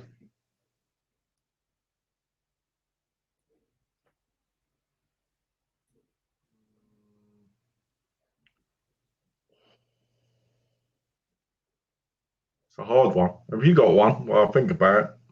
Actually, it's mine. It's going to seem like a cop because I bought it recently, but yeah, in Line of Duty. Here's the thing: before I picked it up, I Yes, Madam was a movie that I saw. It was one of the early of the type of films that I saw back then. I saw it like around the time that just after it came out, and I really loved it. I didn't know it was part of the don't know as much about the martial arts and cinema stuff as you do. So I didn't know that was part of In Line of Duty. So I would go Yeah. by that box set so many times. I'm like, that looks really good. So I picked it up and I turned it around, and I saw that was the second one in the series. Kind of the first one though. I think it came out before the actual first one, if I remember correctly, because the one that's listed as the first one, I'm pretty sure Yes, Madam came out first. I have to look back, but I thought it did. Yeah, and I'm like, yeah, these are the ones because the first one is like a whole ton of gun violence, like so much gun violence, Yeah. and such beautiful gun violence too. And I then like, think my favorite release, just while I quickly think of it, yeah, if I had to think, it's a film I never thought I'd ever see on Blu-ray, and that was Big Time Gambling Boss, because I've always wanted to see those movies, I want that so bad. and it's a brilliant movie, so great, and I'm hoping Rangers continues to release those kind of movies because they're the type of movies I never thought would be released, and so that would probably be my top one if I'm honest. If I go to Cornerbrook and there's a Radiance release there, if it's a good, decent release I don't have, I'll definitely pick it up because I really want to have a Radiance in my collection, and I don't yet. You should. Yeah, because the stuff that they do and the way that they put things out, I'm very, very impressed. Like super impressed. Oh, before the video ends, like, share, subscribe, super chat, super sticker, donate, whatever. As long as you're enjoying the video, that's the most important thing. That's what we're here for. Kubrick says he thinks people are living longer due to the modern healthcare. It depends where you are, Kubrick. If you're in America and you've got serious health conditions, you're screwed. Not because you can't survive, but because of the cost. Trust me. Yeah. I was on health insurance. It cost like $1,000 a month, and my medication was costing $600 on top. Right. When I got back here, I could barely get the medication I wanted. They changed it all. So the healthcare, depending on where you are, depends. I think the healthcare here sucks, to be honest, unless you're on private. And I think in America, you have to, it depends where you are, But I think if you have good luck with it, then I think that's great, But I don't think a lot of people do. But, I don't know your health. I don't think so. I'm just. So. I worked with the American healthcare system, like for a company, and the having to meet like this certain like threshold before they pay out and stuff like that, and you got to be pick doctors within this area, but don't pick doctor outside this area, even if they're close to exactly. you. Then it was really when I was learning it, because I had to learn it like to because people would call in the healthcare stuff. Guy taking his wife for chemo treatments, and like this is her third round type thing, and he's there, and like the insurance isn't paying. That was one of those days that I literally had to run around just to try and get this guy, so to get his wife into. I mean, it's ridiculous. My wife's friend, just to go in with what you're saying. Yeah. My wife's friend, right? Her health doctor is 68 miles away from her because no one near her could take the insurance because she doesn't work. She's disabled, right? She gets Social Security because she's disabled, right? But yet she can't have a doctor, near her because to me that's ridiculous. I get why people. I don't think it's about being poor. I don't think it's about being poor per se, and people do go from me. You're right, Kubrick. I don't think it's that. I think it's the fact that the American health system is about taking. It's not about helping. It's about taking. Because I don't know. It doesn't matter what country you're in. Privatization kills. Exactly. Exactly. It's everywhere. It's everywhere. You just don't always see it. Nobody should have to pay. Privatized areas. Yeah. Nobody should have. Go on. No, go ahead. I was going to say nobody should have to ever pay a ridiculous amount of money to feed. Like, I don't get why people have to pay like hundreds of thousands for surgery. All right, it's crazy. All right, to me that's mental. I think that if everybody actually worked together properly and we worked and we actually had our money going to the right places, it would. The UK healthcare system sucks. Well, I can tell you that right now. I hate the health system here. The NHS has been a wreck for many years. I hate it. You don't get the right help at all. You get swabbed off. It takes months sometimes to get an appointment. Most people. A friend of Donna's, she had a son right years ago. Not Donna, but a friend, and he had cancer, right? And because of that, right, he didn't get seen for 6 months, and you guessed it, he passed away. Which is disgusting, absolutely disgusting. 6 months, just to be looked at, and that's appalling, And I think the healthcare is a mess everywhere in its own way, But I think if taxes went to the right places like they should be, it shouldn't be the case. It's the government always taking and taking and taking and taking. That's what it is. It's the government. It's all these rich people that kind of, are up in that kind of echelon, of the government. I mean, not just rich people, but do it, And just to answer quickly before we go, to Triple H, yeah, I've seen 99. It's a great show. I love it. It's very, it's funny. It's funny, but very dark. So yeah, I've seen it. I actually own it on disc. I love it. Happy New Year, Triple H. Yeah, Happy New Year to all of you as well. I forgot it was New Year tomorrow. For me anyway, because it's late. By next year, this time, who knows? Maybe my French will be up to terrible. Ooh, we'll have to do a whole French test. I'll do a video in French, or at least a video with holding a baguette. If I can't do a French video, I used to say to Donna used to say we could talk French, and I'd go, okay, I'll talk to you like it, right? And she'd go, okay. Just so people know, it's for fun. It's not mocking people, right? And I'd go to her, I'd go, hey, a baguette, and I got to you, and you'll give me a kiss. Donna, oh, yes. And she'd be like, oh, God. I would start laughing. I thought you were doing Italian. I mean, there's such I gotta say, we got speaking English, probably one of the ugliest languages. French and Italian language are so so cool and so sexy. No matter what you say, it sounds like Spanish as well. Spanish is really sexy as well. Oh my god, Spanish is like just super like suave. Just watch the Addams Family. Just watch the original Addams Family and watch the way they talk to each other. It's like, oh. And then like, okay. Now us, Germany, like, are really our languages don't sound so great. And my wife correct her French. My wife actually used to be a French teacher.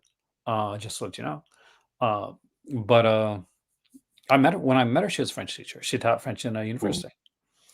But she doesn't have like time. Pretty much. She's like, learn it. You'll learn it eventually. And we kept saying we're going to, right? Like when we're in Newfoundland, she said, okay, I'm going to teach some French words. I'm going to like put like words on like different items, right? So you can see the French like equivalents. We never did that. Like there's things where I was going to do, like, but we never actually did.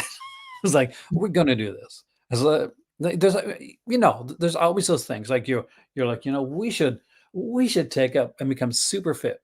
Like we totally should. We're going to work out I'm going to be jacked. Well, welcome, George, and thank you so much. Number one boutique rave of the year is Radiance. Actually, you know what? I would say maybe. Oh, speaking of which, George, you want to know the thing that you didn't see earlier? Malcolm, are you going to get this? I'm going to buy it. Look at this. I really want it, but part of me is like, should I wait till March and get it for cheaper? You could. Oh, I could buy it now, couldn't I? You could wait till March. Can you? I could buy it now. I could buy it now and have it by like Tuesday. Oh, just so people know as well, my birthday is on. My birthday is on Wednesday. So, my Dawson's Creek that I'm sending you is like your birthday Christmas present. Oh, so you're making both, are you? That's cheap, isn't it? What? Hey. I expect different things on different days. Oh, we should wait until it's cheaper. Yeah, I probably will. My favourite boutique level this year, I will say, is Radiance. Radiance is my top subscription. I think if I gotten any Radiance, that probably would be. Obviously, I didn't. My favorite is still going to be what was last year in this indicator. Because I think it was between Indicator and Arrow last year. And Arrow might have won out over Indicator. But I think I just really like the stuff they put out, even though I think Michael J. Murphy, and I do like sets like, I prefer stuff like that than I do with some, I won't say the name of the companies, but some other companies that may put out just a proliferation of shot and video stuff. Just a lot. Just so very much. But do you know this? You want to hear a funny joke quickly? My wife said to me earlier, she'll pay for me to resub to television when they're done. Oh. I was like, are you joking? And she was like, no. She went, I'll get you another subscription to it when you get the last ones. And I was like, are you? Or, hear me out here. Buy the ones you like and take that towards like get more 88 Films Eureka releases. Yeah, exactly. But no, that wasn't the option, sadly. Kegi just said Kegi just said something I don't think I've ever heard anyone say, and that is Malcolm looking petite. This is Todd Slaughter was a guy back in England, UK, back in the day, that wanted to become. He was a stage actor, and he liked doing the kind of like the panto villainy type roles.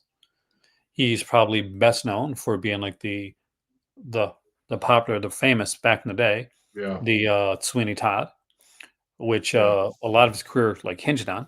Best Sweeney Todd. But they finally put out like 8 films of his with apparently amazing restorations. They say that this is going to, apparently, from what I've read online, it like if you've ever seen any of the really cheap releases or like any of the stuff where that's been online, it's going to blow your mind, like how good it looks. Actually, I'm not a fan of that movie, or that Sweeney Todd version. I love musicals, right? I love Sweeney Todd. Yeah. But I don't like that musical. And I've got a massive crush on Helen Bonham Carter films. It's way too Tim Burtonish for me, Sweeney Todd. The look and feel of it. For those that haven't seen that, look at this double feature. Look at that. There. Come on, Malcolm. Look at that beautiful double feature. Look. You want me to pay full price, didn't you? Ooh. Oh, God. Tim Burton's hit or miss. Yeah, I agree with you on that one. Sexton Blake and the Hooded Terror. Is Sexton Blake one of those characters that had like a bunch of movies or something? Possibly. I don't know, to be honest. Probably. I love these covers here. I still think it looks good as a double poster thing. I really wish they missed the boat on like not putting it like some lobby cards, please. I think they should have done. I mean, they were giving away free cards with bloody, what was that one? That one I said was rubbish. The Hammer one that was like the prehistoric, people. Oh, the one I picked up too, right? Because I wanted to get them. Yeah, that awful one. Yeah, that awful one. Why didn't they skip that one and the Brian J. Murphy ones, or Michael J. Murphy, or whatever his name is, and put cards in that one? Yeah. Like I want the Michael J. Murphy set. Like, don't get me wrong. Like but I can't pay full price for that. No. Like, there's some stuff in I really want. Like I've researched and I've realized, I've seen a couple of these movies. You never looked at the box sets. You were going to look at the indicated box sets. You never did. Oh yeah. Let's see if we can do it real quick before we go.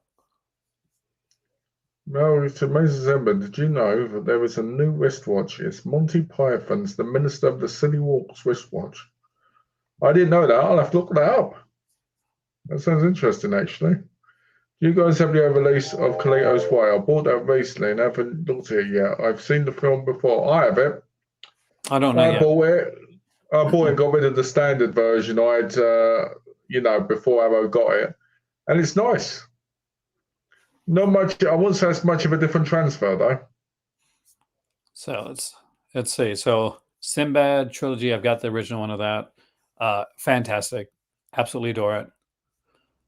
Ray Harris is 1 and 2. Really recommend those. You can find those. Love both of those. The thing that always moved them is the one was got Jason Arnold, and that was never released by Indicator. Oh, you mean the one that they put it like an edition to, like on its own, like an HMV exclusive edition, I think. Yeah, they never. One says Indicator never released it individually. They only released it in the set. I don't think they could. I think because that HMV thing was the reason why. I get you, but I get that. But what I'm saying is, it takes away that one number. Yeah, I know. From the collection. That's what I've got the HMV one, but it's still annoying. This Hammer set was great. It was one of the best. I think the second one was really, really good as well. That was a good one, yeah. I got the 5 Tall Tales again, fantastic.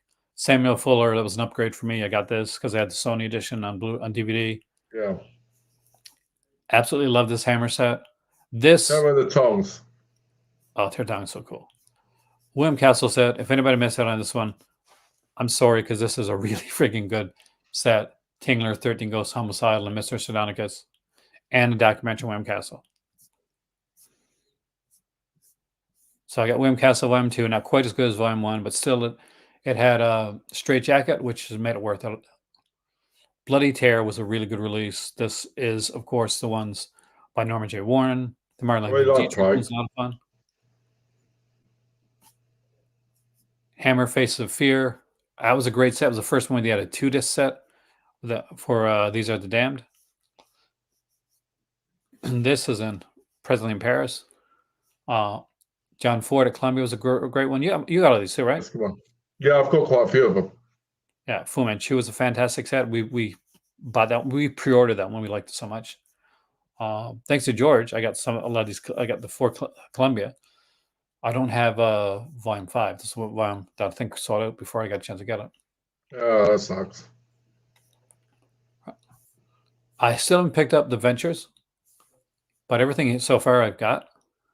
I didn't pick up the Panini organization. I'd get Missing that on out there. sale, but I don't really think I don't see this one and like this.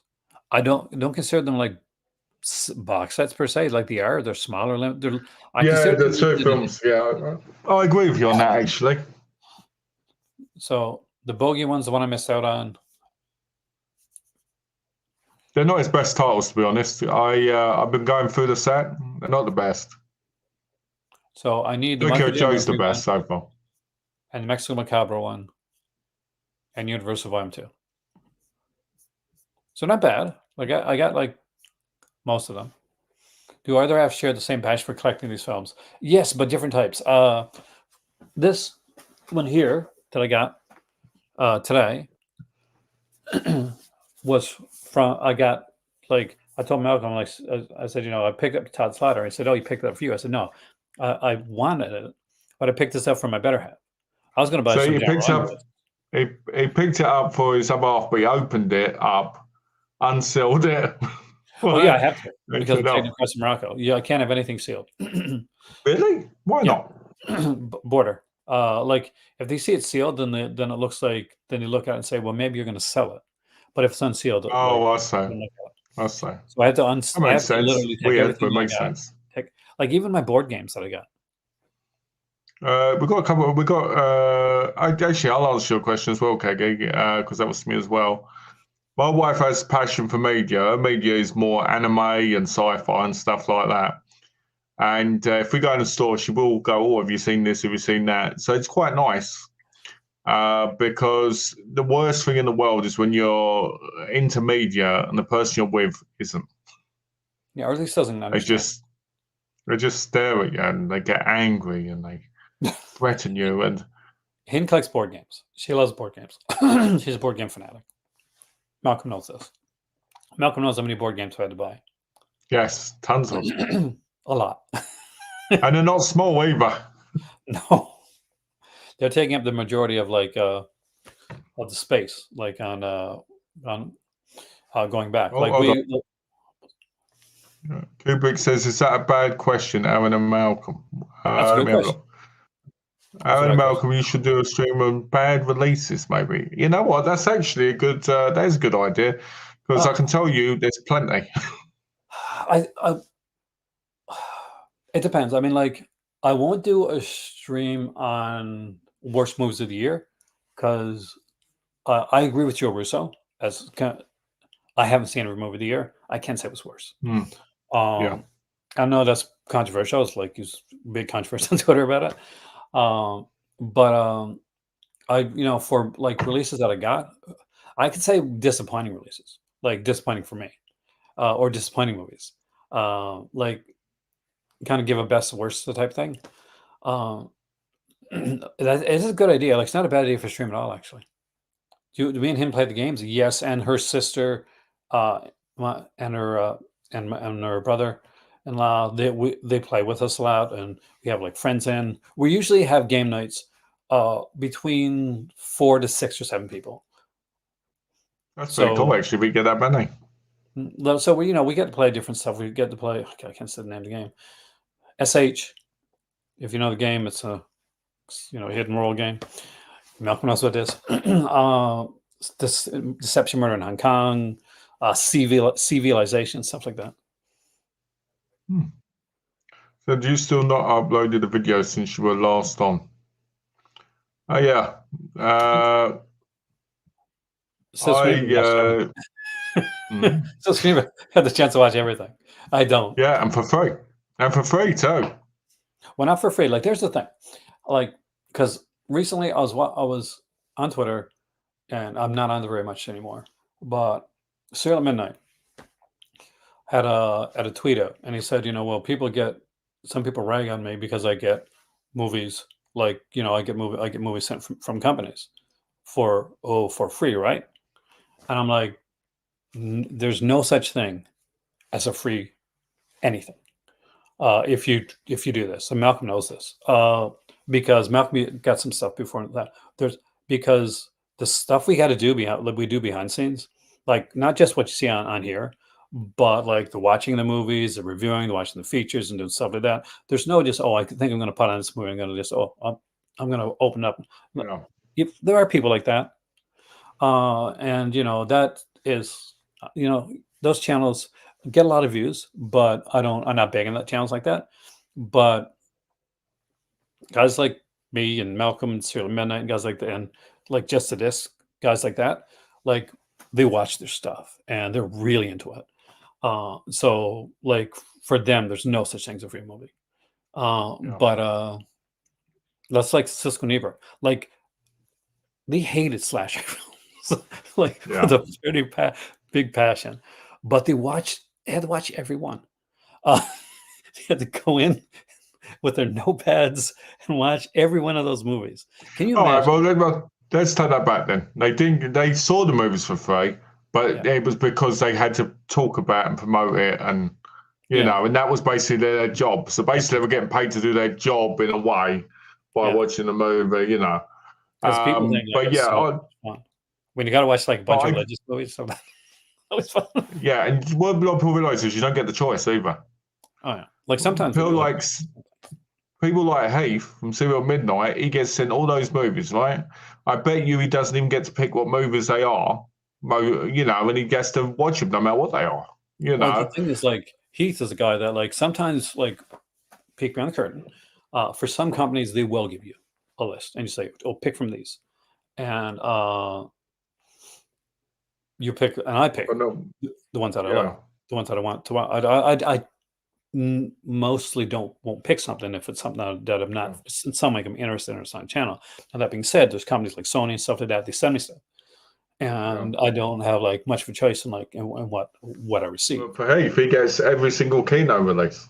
Yeah, and that's the thing. And I think for him, even if he has the choice, I got a feeling that like his personality is that if he misses out on one, and there's like one viewer that is an interest in that title, but he doesn't show it, then he's going to be one of those people that feels like, oh, I let down my viewer.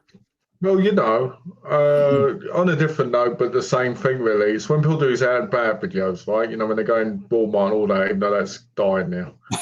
I used to get so angry, right? When people would go, okay, let's say Twilight came out, this came out, that came out. But they won't go to all the movies, just the movies they felt were important. And to me, that always annoyed me and always made me feel like, you know what, don't bother, because you should show everything. I used to get frustrated when it would be like, when it'd be like stuff, and there were bigger people, and they do stuff like, hey, there's a bunch of movies, and then like I got all these movies in 2 or 3 weeks ago, and then they're not watching them, which is exactly. But that's me. Like everybody's got their own way of doing things. I don't want to throw shade on anybody. That's not what I want to do. I want to go on positive with the new year. All innocence. That's one of Malcolm's favorites. So when you're on here and when we're doing like the stuff, you have a good person to talk about with that. Malcolm knows his stuff. Yeah, seriously. all innocence. I love all innocence. Malcolm, you do it for the passion. Otherwise, why do it? It's because passion's important. I think it's hard in hard in the movie passion world because there's so much against it. There's so much. In a way, there's a lot of hate towards it, especially nowadays. Because I know I'll sit and I'll talk to somebody who's obviously not a big movie fan, and they'll go, why buy something? Like, I was in the store yesterday, right, and I bought a whole load from CEX for like £1.50 each. But I was missing, and the guy at the counter said to me, "Why are you buying so many movies? You can just watch these online." I was like, "Have you got the Netflix, Amazon app? Can you find them on there for me and tell me?" Yeah, he found 2. He didn't find all 12 of them. He found 2, right? So, you know, I think people need to think. I think passion is important with anything. You know. I don't think you could do this job the way that we do it and not have a passion for it. Not for as Yeah. long. Like, look how long I've been doing this, Malcolm. And like, I got like what 3,000 odd subscribers, right? Yeah. So who else would do this here the way that I do it with a subscriber base that isn't really going up a lot? Hey there, David. Welcome, man. Hey, David. A lot of people would be like, they get despondent or, oh, I'm not getting enough views or anything like that. I would do it for that. It's great Yeah. when that happens. It's wonderful when I get views. It's wonderful when like people donate all this stuff. I get my patrons. I love that stuff. Patrons where I get to like, for me, it's where I get to just really kind of be myself. Malcolm knows I get to like joke a bit more. Yeah. I get to get more a little bit more in depth. But for me, for doing this, and I think I'll speak for Malcolm, but I think I kind of can when it comes to this, is there's a love of it. There's a lot of fun to this. Talking to everybody on here, like having the conversations like we have.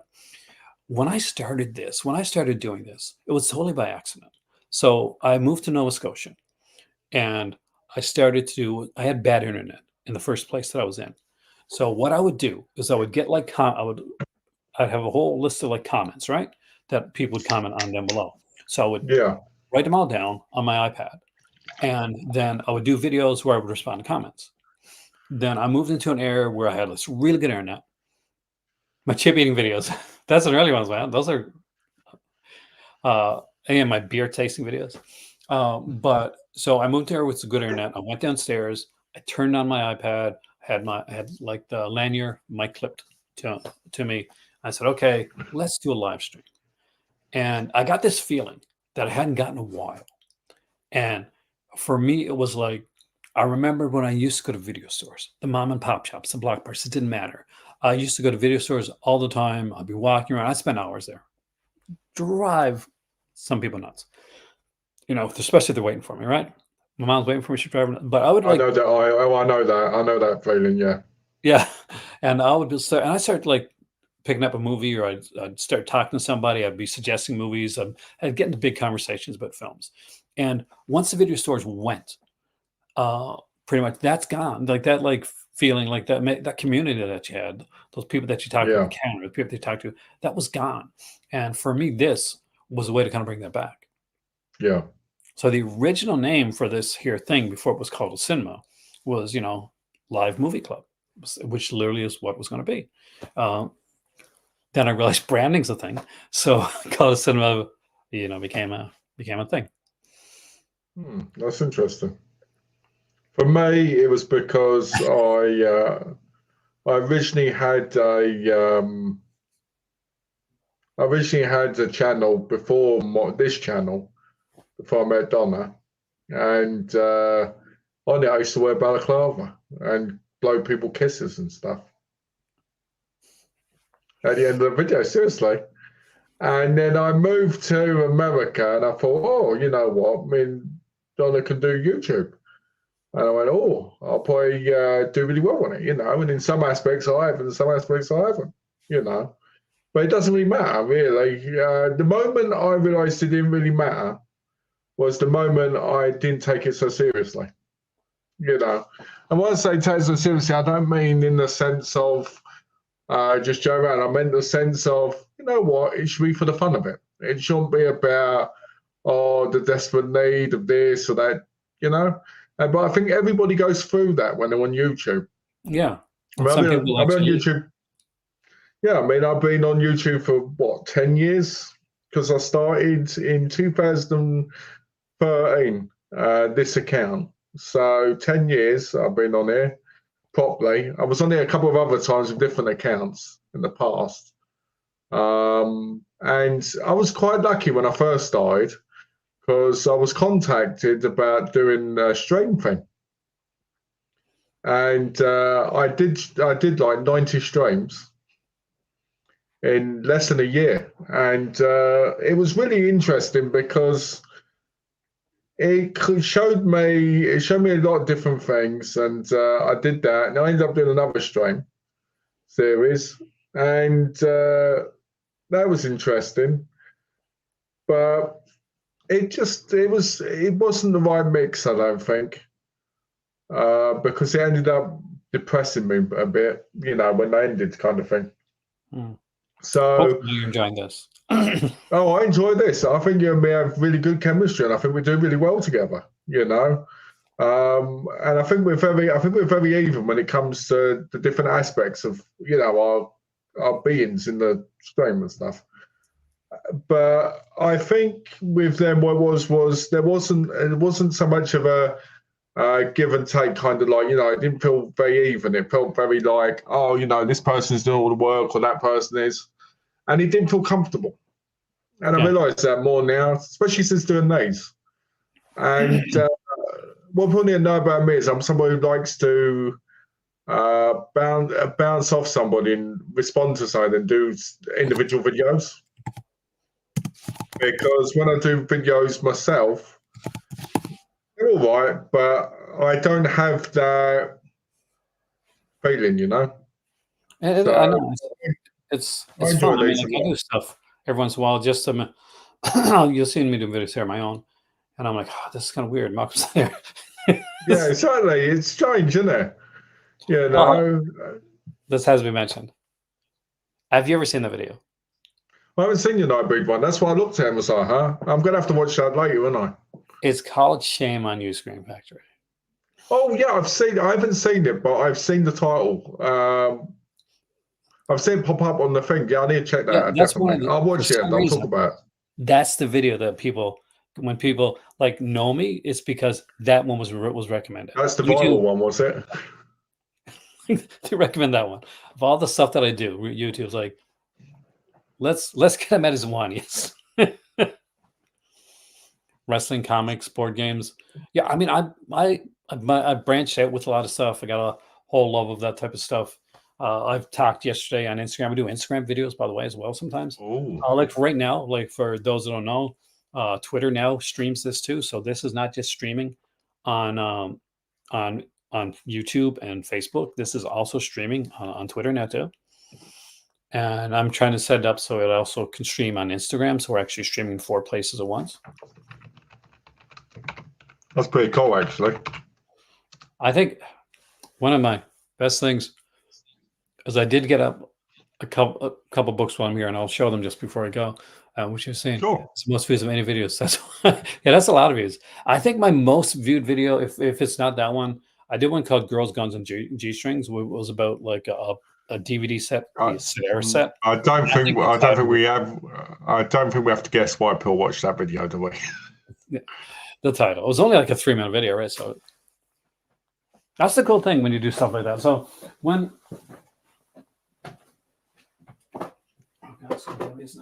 yes, it is. Oh yeah, I've seen that box set. That's the one. Isn't that one of those Mill Creeky ones? It is, like long before I did anything with Mill Creek. But some of the things I'm taking back, I'm excited too.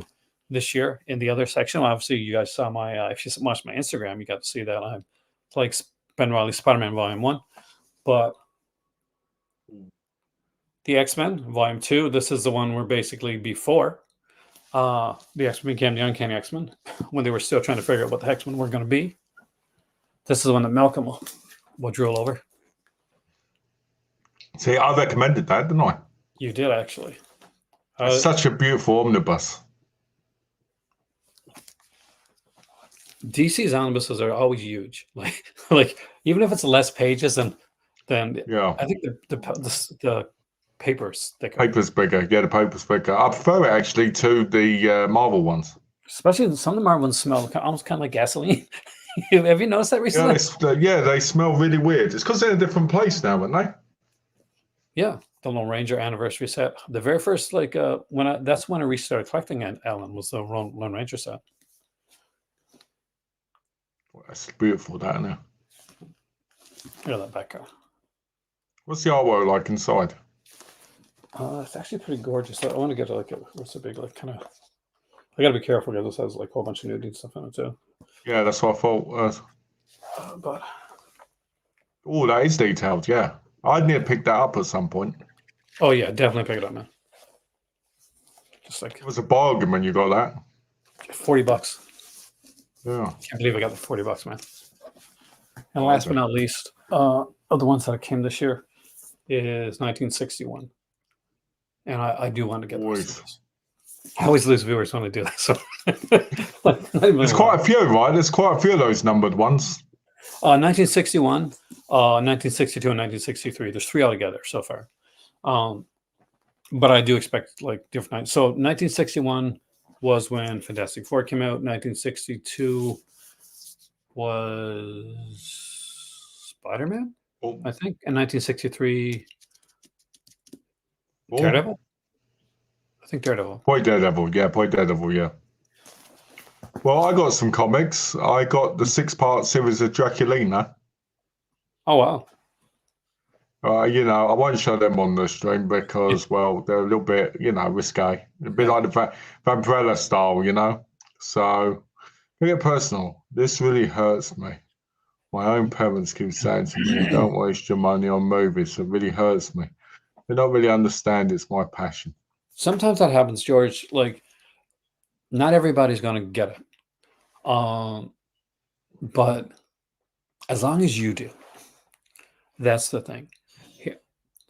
As long as it's something that makes you happy and something that gives you joy, and you do it to a point like that's not going to like that you're not going with it food or rent or anything like that, obviously.